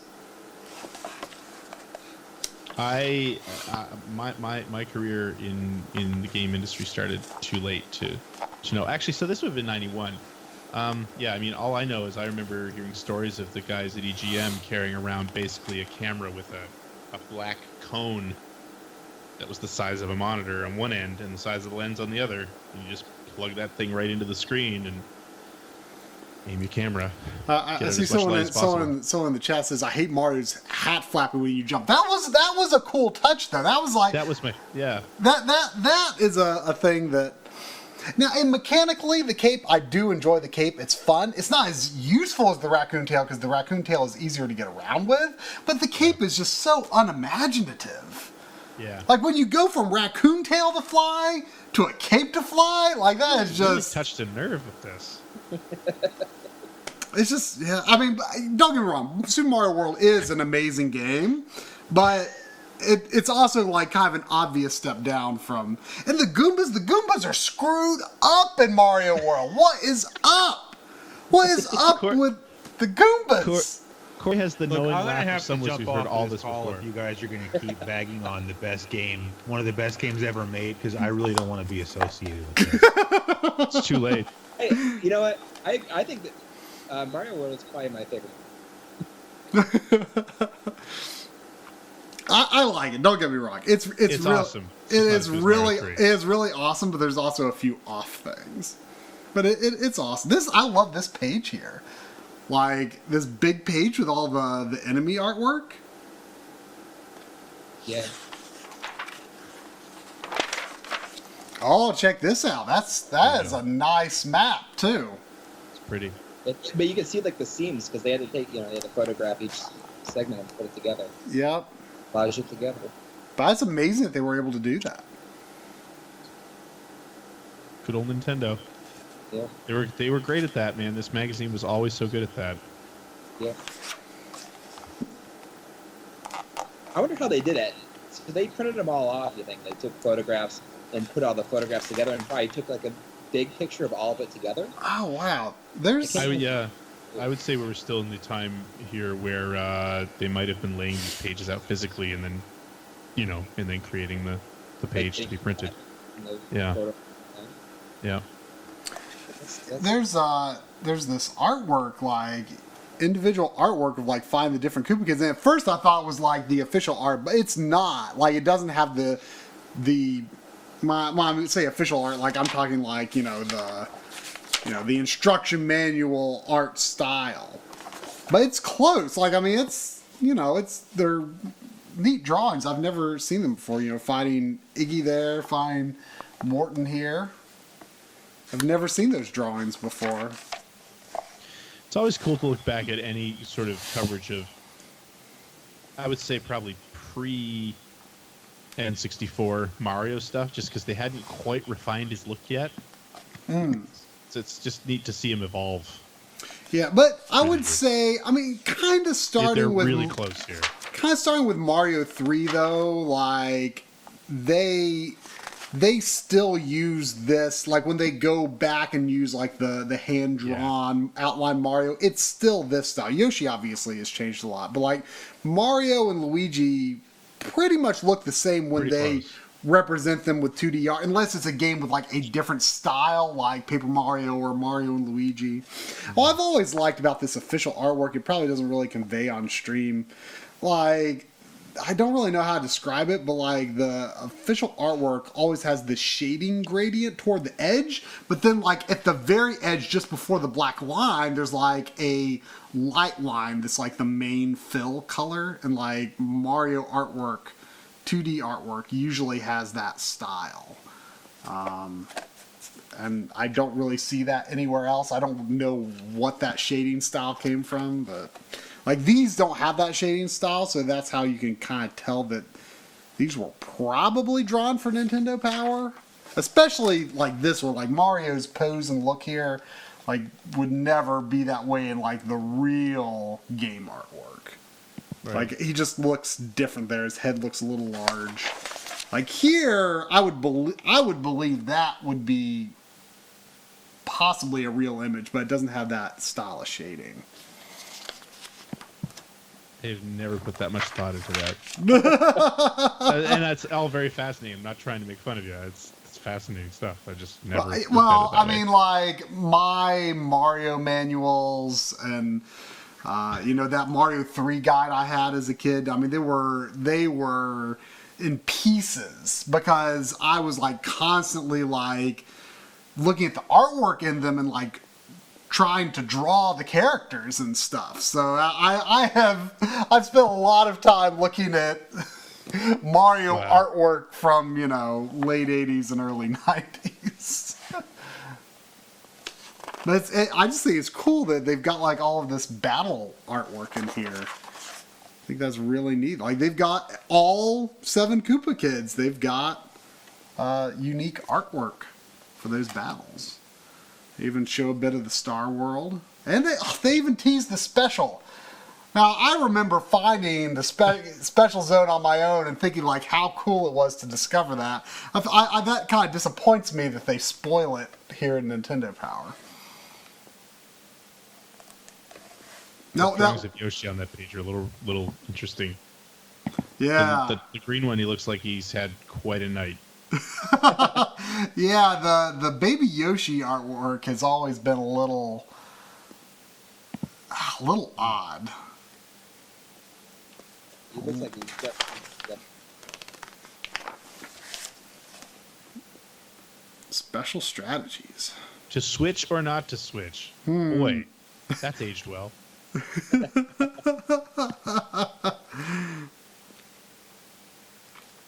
Why would you choose to not switch? Telling you to challenge yourself, I think. I guess. We've got Oh, you're right. Howard was gone by now. Oh, was he really? Oh my God, this is a Wild Stallions. Isn't it No. really? This is Nestor and the Wild Stallions. Air guitar tryouts, yeah. Is this I mean, it's a Bill and Ted thing. It's great. I know, but it's like, is this closer to? Bogus Journey. When did Bogus Journey come out? I feel like Bogus Journey was like. I don't know. I don't know.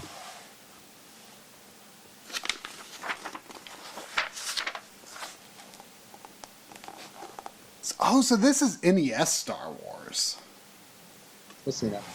It's not. I don't even know what year Super Star Wars I came think out. Super Star Wars came out the following year, wasn't it? I thought Super Star Wars was 92 or 93. Look how the artwork for the characters is. Jedi. Look how the artwork for the characters is like shots from the movie, and then Obi-Wan Kenobi is like NES graphics. Probably weren't allowed to use his real likeness or something. Maybe, I don't know. To be honest, I don't know if I've really seen this game in action, the NES version. I'm sure I've played this, but I don't really remember it. I remember the Namco game much more.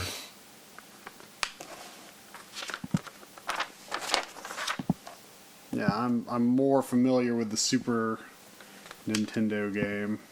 I kind of like that Obi-Wan sprite. That's not bad. Wow, hard to beat. Oh, this is a Wow, ton this is of going on. coverage, like for a game that I don't think anyone really cares about. But this would have been big back in the day. It would have been big, but like in retro, like I sometimes forget that there even is a Star Wars game on the NES. Like, just no one really talks about it. There you go. Okay, so this is an NES Smash TV. See, I didn't even know there was Smash TV on NES. I thought it was just Super Nintendo. This was the dual controller version, right? Oh, You I can mean, use two controllers to control this. You have to? You don't have. I don't think you have to, but you could. I mean, the Super Nintendo one is known for, kind of a dual stick style with the face buttons. Yeah, I mean, I'm guessing that if you didn't use dual controllers on this, it probably did something along the lines of what they did on the Genesis, where one button is just fire in whatever direction you're facing, and then one button would probably be to just hold the direction you're facing and firing. So in the Genesis, the 3 buttons were fire the direction you're facing, hold in the direction you're facing, and still be able to move freely, or fire in the reverse of the direction you're facing, I believe. Oh, some interesting games here. Kabuki Quantum Fire. That's a game that I still kind of want to pick up sometime. There's Activision's Thunderbirds. Oh yeah. And of course, Jackie Chan's Action Kung Fu, which is an amazing game. I like the Turbo version, Turbo Graphics version. I just Never played the NES. I got the Turbo Graphics one not long ago. Well, actually, I mean, I got the NES one pretty recently too. I played through the NES one, and I'll play the PC Engine one hopefully sometime soon. I didn't really plan to get it, but a local store got a bunch of PC Engine games in, and I was like, oh, I can't pass that. It's a really good game. Though. It's great. Lolo 3. I still need to beat that too. I've beaten Lolo 1 and 2. Kickle Cubicle, it's an okay game. Castlevania 3 is already a classic. The second it was released. Yeah. Adventure Island 2 was 3 and 4, or well, 4 didn't come out here. Was 3 out by this point or not? No, probably not. This, something about this game. It took a really long time. A friend of mine streamed Adventure Island 2, and it took him forever to finish it. But something about was really compelling to watch. I don't know why. Good games. Especially when they were Wonder Boy. Wow, this is interesting Kickmaster artwork. This is a game that has kind of emerged as a hidden gem in recent years, and it was somewhat affordable, and now it's kind of become much less affordable. And I want to like it, but every time I try it out, I'm like, I don't know if it's worth it. I don't know anything about this game. I was full on into my Genesis fanboy mode by 1991. I forget who. Does it say who made the game? Taito. Oh yeah, Taito. You remember? I do remember Taito. Here's their power meter. I assume this is out of 5. Graphics and sound are 3. Play control is 3.8.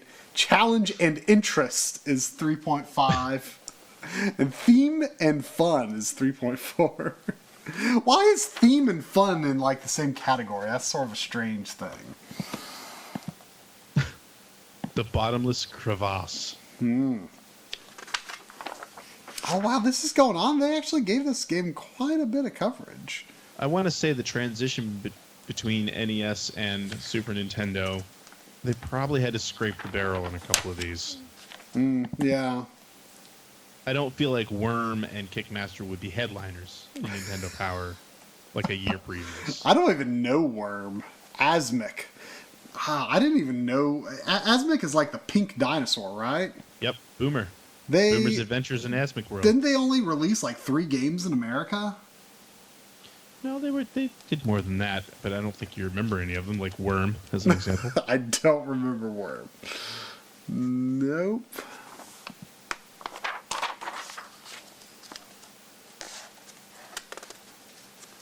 Oh, we've got. Excuse me. What do we? Oh wow, Gatefold. What we got? Oh, it's F-Zero. F-Zero. So That's. I didn't even realize this until recently, but the F-Zero box has no screenshots of the game. Really? It never did. You're right. That's kind of bizarre. When you consider that it was the real showpiece at launch, I mean, I guess Pilot Wings as well, but Pilot Wings doesn't look as exciting when you're looking at the box. Yeah. But F-Zero was basically just a tech demo for what the new system could do. It's weird that they wouldn't have a picture of the box. Yeah, it kind of blew my mind when I saw that, because it's amazing that it went on to be as popular as it was then. Pretty good poster, though, really. Yeah, I want to buy it because I couldn't even see what it looks like. I didn't know what they were getting. Luckily, they were probably happy with what they got. So here's Final Fantasy Adventure. I have still. I was actually just talking to John Linneman about this game the other day, because he was. He just did a video on the Secret of Mana remake. I hear that's not very good. I mean, I tested. I think it feels fine. The music is sometimes really bad, but it seems like the gameplay seems fine. I have a soft spot for that like really simplistic style of like 3D graphics though. So okay. I don't know. I kind of like the look. The cutscenes are a little awkward, but the gameplay seems fine to me. I feel like it's really weird though that I don't have this game. Like I've never played it. It just feels like a game that I would have. But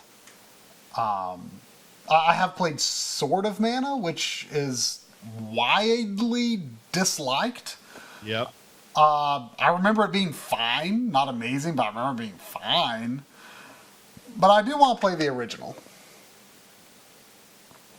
I played through it years later. I didn't have it when it was new, but yeah, like probably about 10 years ago, I finally played through it. It was good. I liked it. I mean, if I'm not mistaken, was it kind of the first game of its type on the Game Boy? No. Yeah, maybe it was. I don't know. Because, yeah, Link's Awakening hadn't happened yet. Mm-hmm. It's funny to see, though. It says the fantasy continues. This popular fantasy game series keeps getting better and better with every exciting sequel. I mean, they're treating these like real sequels to the game. You know, the Game Boy is leaving the NES in the dust here, apparently, according to Nintendo Power. I mean, we knew at the time. Yeah, but it's interesting to see them, you know, these 3 series. Yeah. It's interesting to see them tie them again. But you know what? Like, when I played the first Final Fantasy Legend, and sort of read about its development, like, it really did make me feel like, you know, it kind of is, like, I know it was called something different in Japan, but it was developed to be basically Final Fantasy for the Game Boy. Like, it was intended to be an equivalent product for the Game Boy, and the art style and all that is very similar. So, I don't know, I can kind of see how they were, in a sense, Final Fantasy games. I mean, I don't think they were wrong to call them Final Fantasy games here. This, you know, I couldn't really say because I haven't really played this original version of it. But I'll get sometime. I mean, it's very common and not expensive. I don't know why I've put it off. See, look, there's an airship. That's Final Fantasy. That's true. Oh my gosh, This keeps going. Yeah. All right, now here's Tecmo Bowl for the Game Boy. I didn't know there was a Tecmo Bowl on Game Boy. It's actually really good. I mean, it plays just like the Nintendo game. If you like, I mean, I love Tecmo Bowl on the Nintendo, and that's a really good version on the Game Boy. Was Super Tecmo Bowl out by that point? No. Didn't that come out in like '92? Yeah, I mean, this is the first issue where the Super Nintendo was a thing. Yeah. I mean, I'm talking about there was Super Tecmo Bowls on the. Yeah, he's talking about Tecmo Super Bowl, not Super Tecmo Bowl. Oh, okay. Super Bowl, sorry. Where you could like kick like 100-yard field goals. Yeah. Yeah, I think that didn't. I feel like that game didn't come out until after the Super Nintendo came out, but I could be wrong. I've never played the Game Boy game of Marble Madness. I'm a big fan of the NES one though. Marc Cerny joint. Yep. And Rare did the NES port. I'm not sure about this. Yep. Yeah, no idea. It's a fun game though. Battle Unit Zeoth. Don't know it. Remember F1 Race being the game that they sold that 4-player adapter with? Well, here's Metroid 2 coming soon. Oh, interesting. The Shadow of the Ninja. It says Shadow of the Ninja, but so Ninja Gaiden? it's Ninja Gaiden Shadow. At some point, at least according to Wikipedia, at some point, Ninja Gaiden Shadow was originally being developed as a sequel to Shadow of the Ninja, and then I guess Tecmo bought it or whatever, and they changed it into Ninja Gaiden Shadow. Who made Shadow of the Ninja? Was that Natsume? They published it, but I'm not sure if they were the developer. Right. Sorry, I meant who published it. Yeah, but I don't know who the developer was. Yeah, let's see. That's cool. Another one to look for is Shadow of the Ninja, an excellent Game Boy adaptation of the NES Ninja Thriller. This version includes new settings and new enemies, along with the same great play control and the same cool acrobatic moves. That's so interesting that it was actually previewed in here as Shadow of the Ninja. The PAL version, I think, is called Shadow Warriors. Yeah, because they weren't allowed to use the word ninja. I guess I don't know. I don't know what Ninja Gaiden was called there. The only reason I know that is because a local game store had the PAL version of Ninja Gaiden Shadow, and it said Shadow Warriors on it. It had the exact same artwork, it just had a different title. I actually also have the. I got recently the Metroid 2 issue of Nintendo PAL. Nice. Here's the NES Achievers again. Our little NES achievers. Deja Vu. How do you get a high score in Deja Vu? A lot of those games are just say finished next to them. Yeah. That's a pretty crappy. Look, almost all of them do. That's pretty lame. Wow. Only one. Check it out though. Koji Fox, only person who could complete Princess Tomato. I refuse to believe anyone ever completed Silver Surfer. That's not possible. Hey, look in the Tetris list. Is Steve Wozniak? Oh, okay. Damn. That would have been so cool. All right, Super NES preview, the next generation of gaming. Here we go. Those are some washed out Super Castlevania pictures. Yeah, what is... Wow. How did they capture those? It's very interesting. Look at this really weird... Almost looks like a printing error.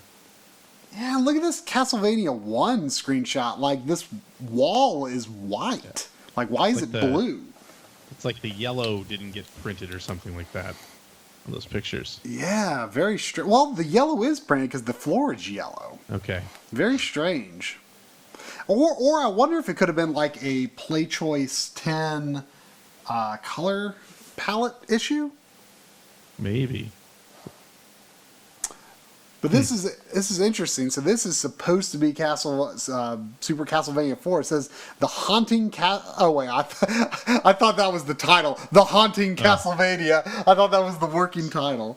Nice. So they are giving. They're just calling it Castlevania right now.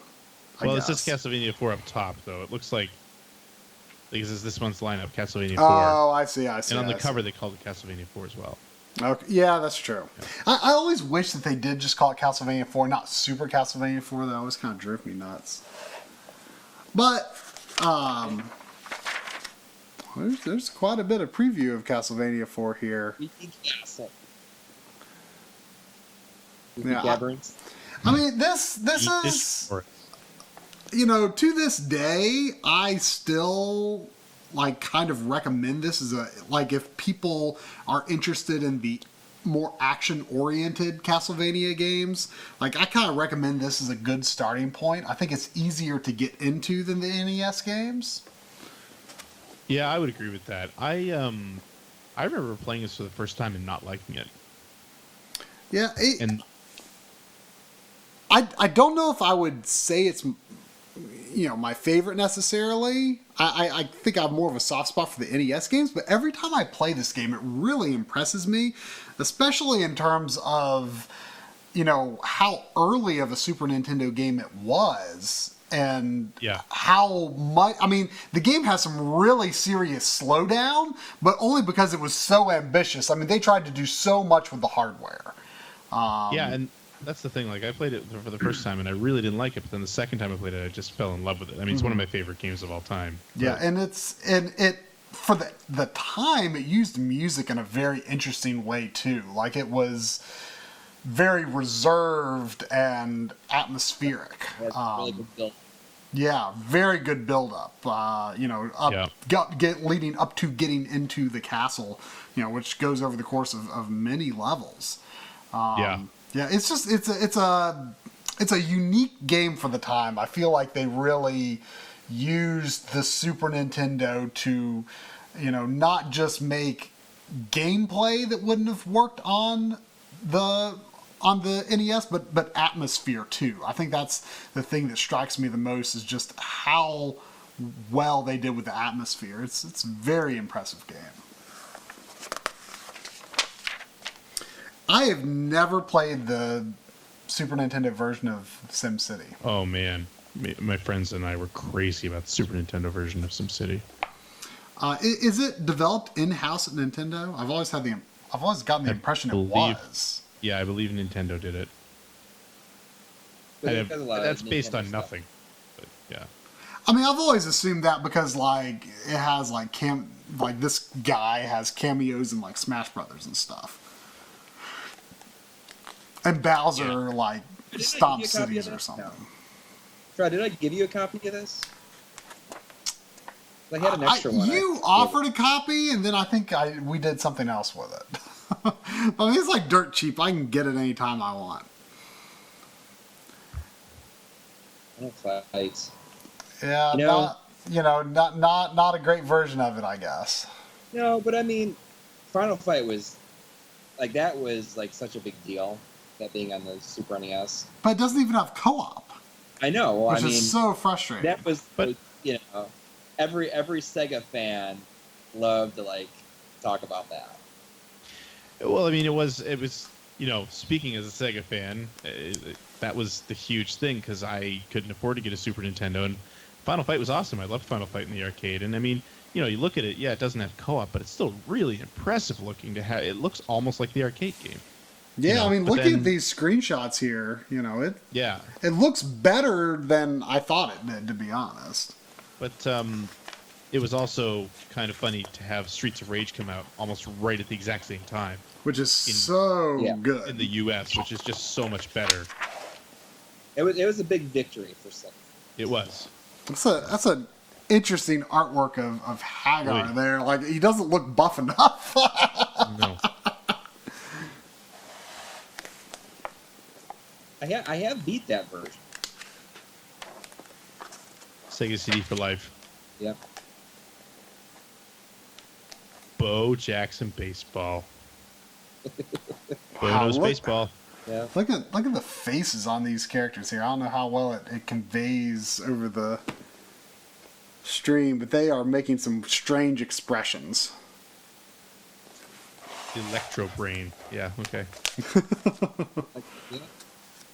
Culture Brain. Wasn't there was that the developer Electro Brain, and there was Culture Brain? Probably. I Wow, never really so this is followed it.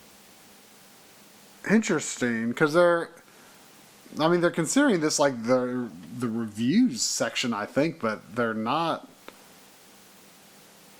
Let's say there's not a lot to choose from there. Yeah. And again, most of that stuff, I mean, Smash TV would have been big no matter what, because it was a big arcade game at the time. Mm-hmm.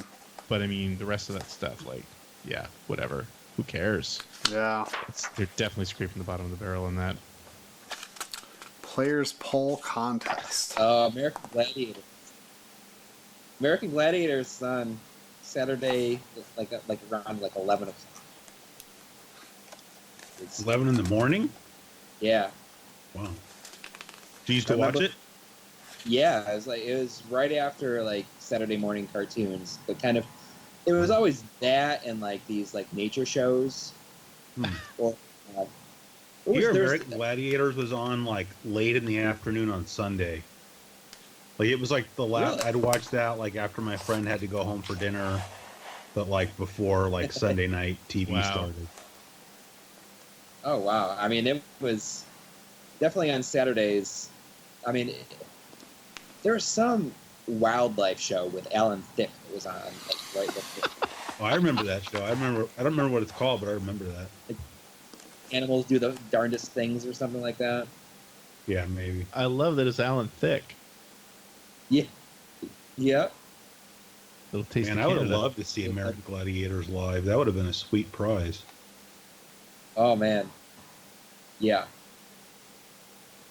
Too bad the game sucks so much. I actually tried to build the Eliminator out of Lego, but I didn't get very far. I wish I liked Star Tropics more than I do. Yeah, I agree with you. I've played that. I've started that game so many times. Yeah, I'm just like, I don't get it. I've finished it, but the thing that kills me, like the setting and the atmosphere is like very fun, and I like it, but like once you get past like the second or third level, like the game becomes very trial and error. It's like it tricks you into thinking it's a puzzle game, like a puzzle action game, but the puzzles aren't really puzzles. They're like, okay, let's jump on all the tiles until we figure out which ones are traps and which ones are the button that I need to step on. Like, there's no way to tell. There's no puzzle to solve. It's just, Frustrating. it's very frustrating. Very frustrating. Star Tropics was the last Nintendo game I ever saw for sale at a Toys R Us. I was was in a always Toys R Us in like either late '97 or early '98, and they had like 20 copies of Star Tropics for $5 a piece. Wow. They weren't even locked up anymore. They were just like on a shelf. Like, we don't care if you steal these. Like, Yeah. please take them. Did you buy them? I didn't, and I really regret it. You would think that it feels like a game that would have become rare, but I guess it kind of hasn't. I feel like it was probably one of those games where Nintendo thought it was going to be a lot bigger than it was, and there were probably just way too many copies printed. Well, I mean, hey, on sale in Toys R Us in like 1997 for $5 a pop. Yeah. There were way too many of those games around. Yeah. But it's cool that those existed because of the whole, like, map and the message submersion thing. Like, it's cool that many of those existed. Like I say, The Wizard, I want to get this game. It's kind of an interesting game, I think. I mean, it's cheap. It's very common. Is it a Falcom game? It's like Part of that bigger series is Dragon's Lair series. yeah, it's like Dragon Slayer 4, I think, in Japan. Yeah. I want to say. Do any of these game counselors have tapes and CDs as their hobbies? I don't know. No, unfortunately not. Brian Downey, his best NES accomplishment was finished Mega Man 3 with one man. Yeah, it's nothing. One minute. Ninja Gaiden 3 is a great game if you play the Japanese version. version. Like, I was really surprised by, like, when you play a fair version of that game, like, how it's really very polished. Like, the level design is extremely well thought out. Like, when you run across an item, chances are, like, the next several enemies will, like, not require you to use that item, but will be, the way that they spawn in and come at you will be designed for you using that particular attack. Like, once you kind of know your way through the level, there's, like, a very good flow. Like, it's probably actually the best Ninja Gaiden game. Yeah, it's a shame what they did to that game when they brought it here. Yeah. Just made it pretty much unplayable. Kind of going back to like the game pack, calling them game packs, and calling the like cinema scenes intermissions. Did you guys ever call levels boards? No, but I've heard it. Yeah. Yeah, I never heard that got until the much later. Yeah. See, my brother and I call them boards. I think it'd be a regional thing. Yeah. Maybe. I've always favored levels over anything else. Every once in a while, I might call it a stage for one reason or another, but Yeah, Levels has always been my go-to. Boards is very much an old. I feel like in the frame of video games, it's an old school arcade thing. Yeah. Right. Yeah, I feel when like it when your makes levels were reference to, one like, single screen. games. Yeah. All right, here's top 30 again. Man, Mario Bros. 3 up there for 23 months. Yeah, well, Ninja Turtles 2 knocked Ninja Turtles 1 off the list. Thank goodness. Mega Man 3 beat Mega Man 2 as it should. Right? I'm not going with you on that one. As it should. No. No. As it should. Mega Man 2 is the best Mega Man. Mega Man Yeah. 2 is kind of I didn't even think that was like a debate to No. be had. No, I didn't know. Mega Man 2 is highly flawed. Hey, there's down in 26th place. There's Faria, I think is how you said it. That was Game Art's first game. Really? Really? Yep. That was the game they made. That was their first RPG. I shouldn't say that. It was their first RPG, not their first game. Sorry. What system is it for? NES. Yeah, Interesting. right there. Where does it say NES? That's a good question. Well, it would have to be NES because the Super Nintendo wasn't out at this point, was it? Well, I meant Game. Could have been Game Boy. Ah, that's true. Yeah. Like, what's Bart versus Space Mutants doing at number 6? Readers. I'll bet you if they show the Readers top 30, I'll bet you it's way up there. It's the same thing as with the Teenage Mutant Ninja Turtles game, you know? Yeah, it's Yeah. still sitting in 22nd there. You'll Yeah. notice. I'm happy. I'm happy to see Crystallis doing well though. That's good. Wizardry. That's interesting. I doubt Readers picked Wizardry for the top 30. I'm actually happy to see Dragon Warrior 2 on there as well because I really like that one. I like It's a that. great game. It's so much better than the first. Oh God, yeah. I love it. Anything else interesting here? Yep. Destiny of an Emperor 15th. That's interesting. Man, Dragon Warrior. It's on there too. There's some old stuff on this list. Ultima's still there. Quest of the Avatar. Oh, that's the next one. Yeah, you're right. Let's see. Oh, Where's... pros are way into Crystallis. Look at that. Simpsons 5th on the readers list. It like got killed by reviews. I remember in magazines just saying like it was so bad. Terrible game. I never played it, but There's that Faria game 9th on the pros picks. I never looked that up. I've never even seen a picture. It's not great. I think it's interesting to see Metroid like so far down on pros picks. Hmm. Here's Metal Storm on the pros picks. Pretty far down. Metroid though. was a very old game by then. Yeah, It was a but black box game, wasn't it? yeah. Well, technically Actually, the box was silver, but yes. Oh yeah, sorry. I actually recently picked up the yellow label version of that. I always kind of liked that artwork on it. Celebrity profile Bart Simpson.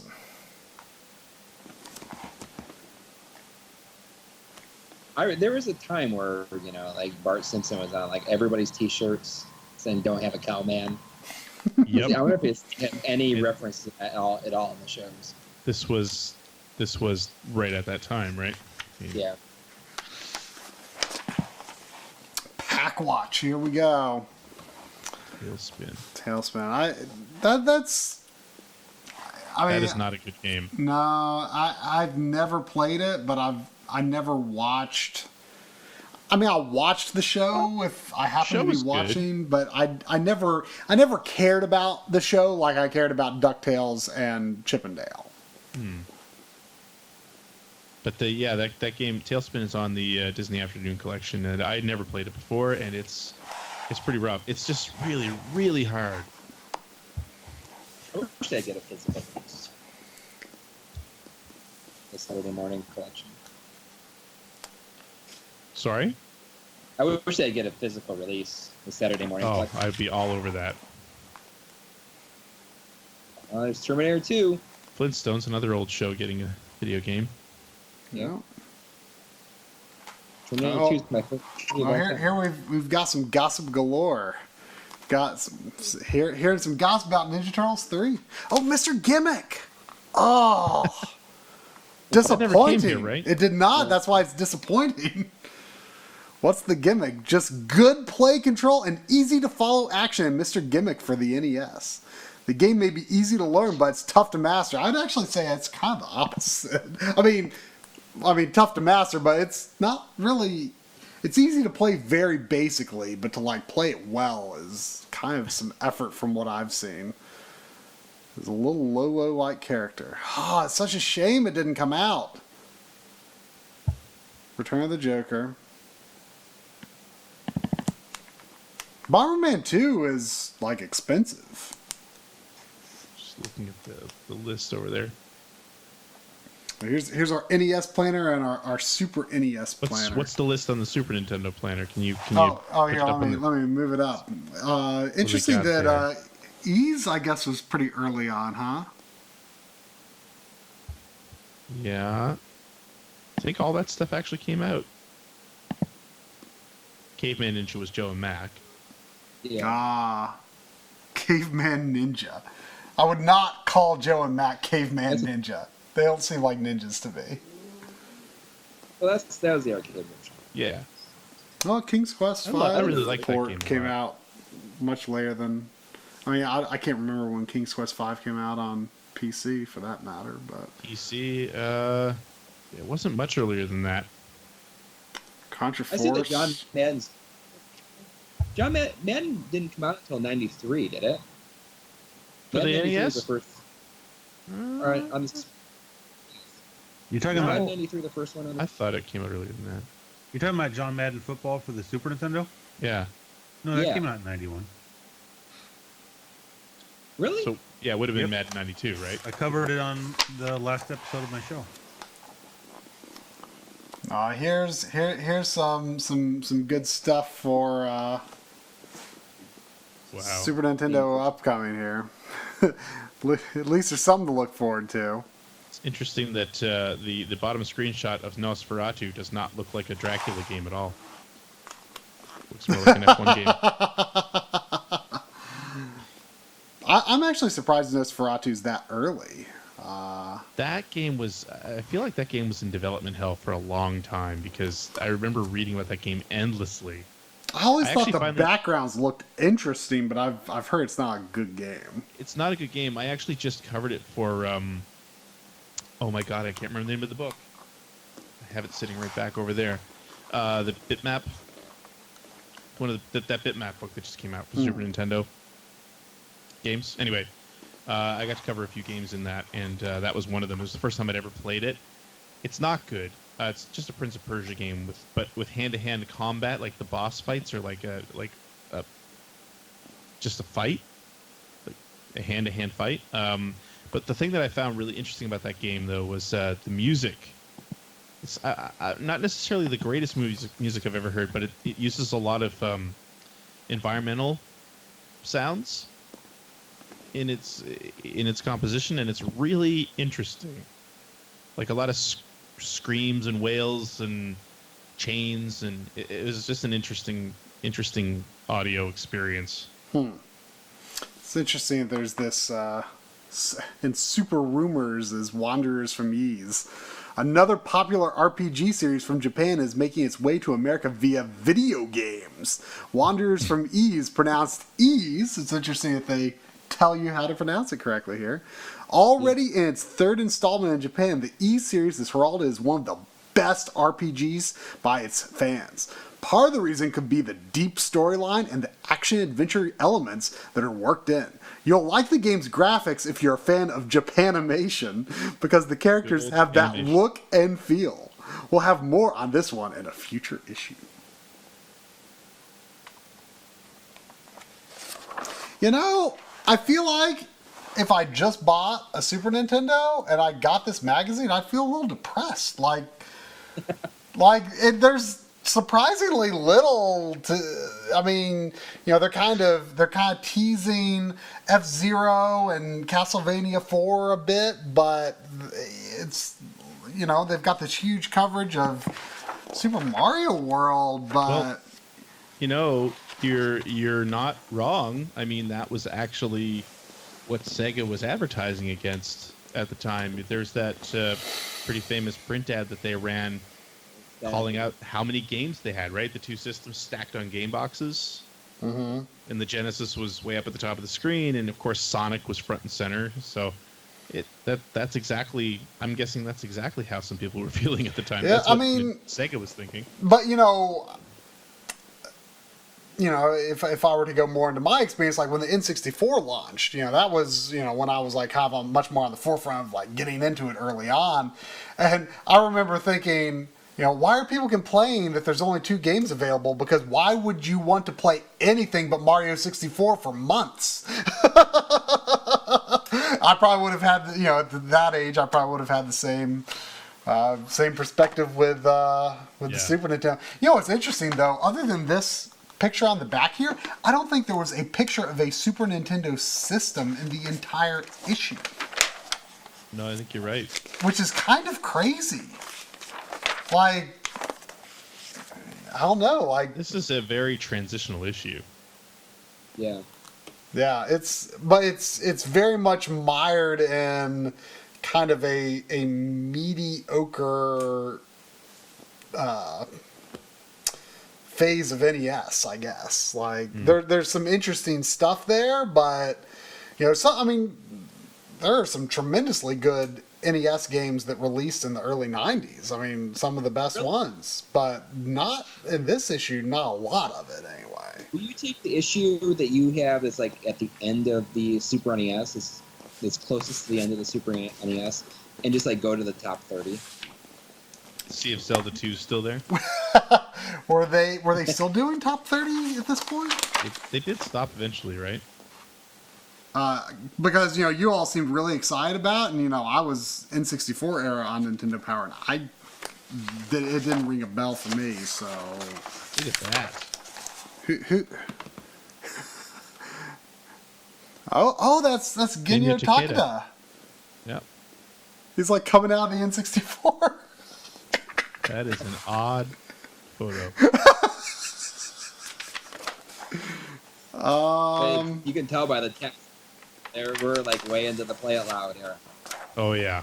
You can see it as just like other way.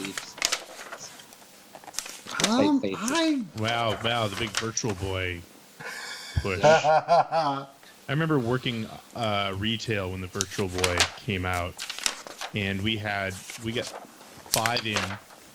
We had one guy who had pre-ordered and paid for his system a year in advance. However, the second it was announced, he came in and bought one. And then we had one other person who bought it, and I swear 3 hours later he returned it. And that was it. Oh, here's Tales of Fantasia.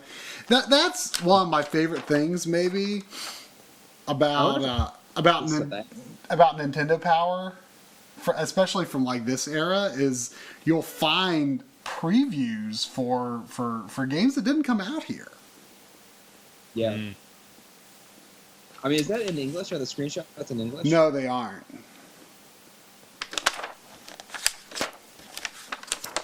I don't think top 30 is in here. Let me go back an issue. Let's see. Here's the Super Metroid issue.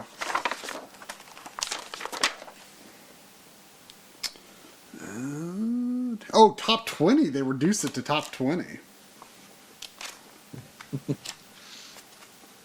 There's the Jetsons. Another.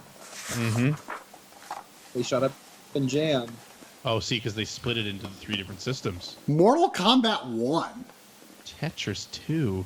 Oh, where's Tetris 2? Gross. Number 1 on the NES. Ugh, I hate Tetris 2. Mario 356 months. Wow. Zelda for 68. Well, it's interesting that Zelda, it had, back in the previous issues we were looking at, Zelda had fallen pretty far, and now it went up to beat Mario 3. Kind of crazy. Tetris still on that list. NES Open Tournament Golf. That's a really good game. Yeah, it is a good game. Yeah. Was this? I think this was just before Donkey Kong 94 came out, so it's not on this list. But I mean, obviously, Link's Awakening being on the top of this list is good and correct. Tetris is still 9th on that list. Tetris 2 is over Tetris 1. You gotta be kidding me. Yeah, that's weird. Tetris 2 is a gross game.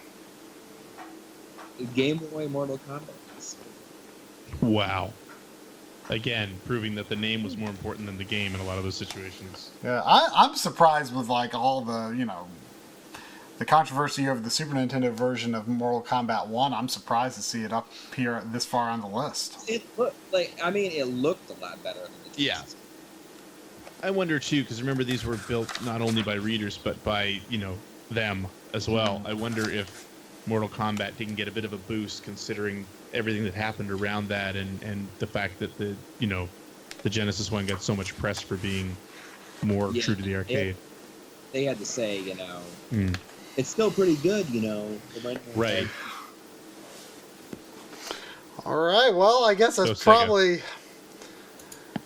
probably about all the mag time we got to go through magazines. I thought, oh man, Corey went through that one magazine too slow. Like I can go a lot faster than Corey could, but I guess not exactly.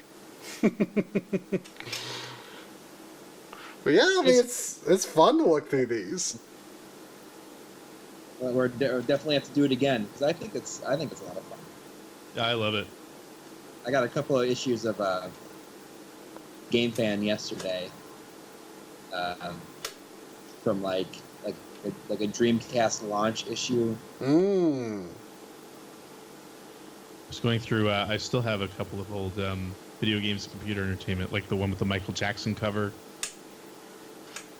Oh, really? Yeah. He's like holding like the spread of himself, right? Yep. I'm really close to getting a lot of video games and computer, like a 12 issue lot. That was a great magazine. It was, and I don't think it's probably back in the day it's probably my least favorite because I wasn't too huge of a PC gamer, so I probably didn't like that portion of it. But I feel like going back to looking at it now, I probably appreciate it a lot. It's funny too because Andy Eddy, the editor-in-chief, had a burning hatred for Nintendo that just shone through everything he wrote, which was always kind of funny when everyone else was sucking up to Nintendo. I remember an editorial he wrote once about Dr. Mario and how it was supporting children playing with drugs. It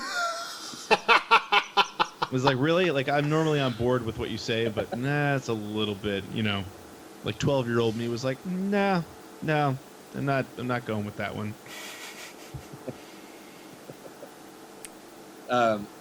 Chris, you have your Let's Read. Any Let's Reads coming soon?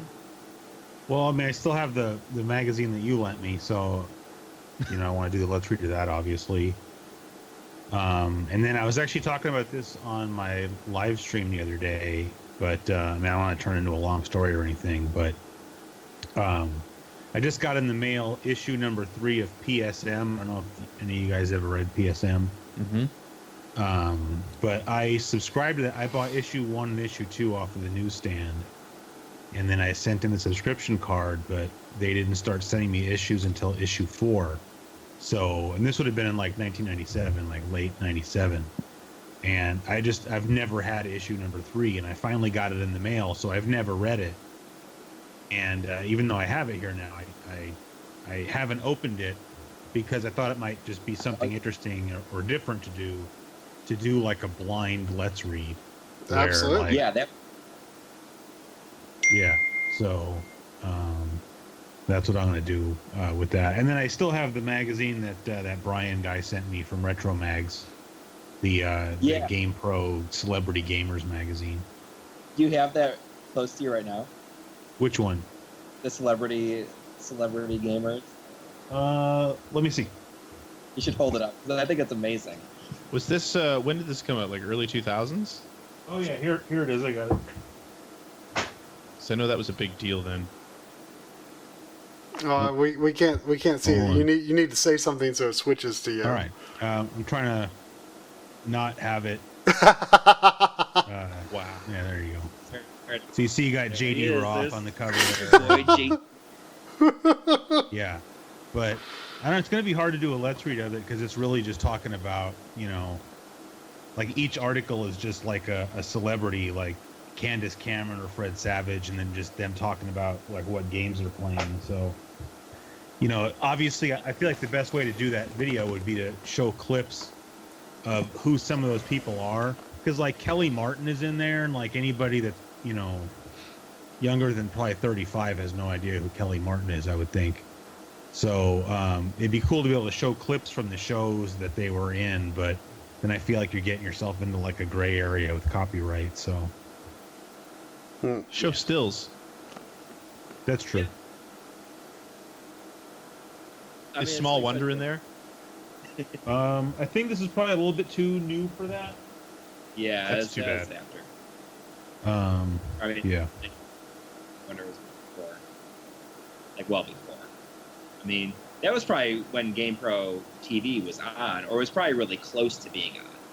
This was like right before GamePro TV came on, because I think that's why they have JD Roth on the cover, is to try to kind of peep that out.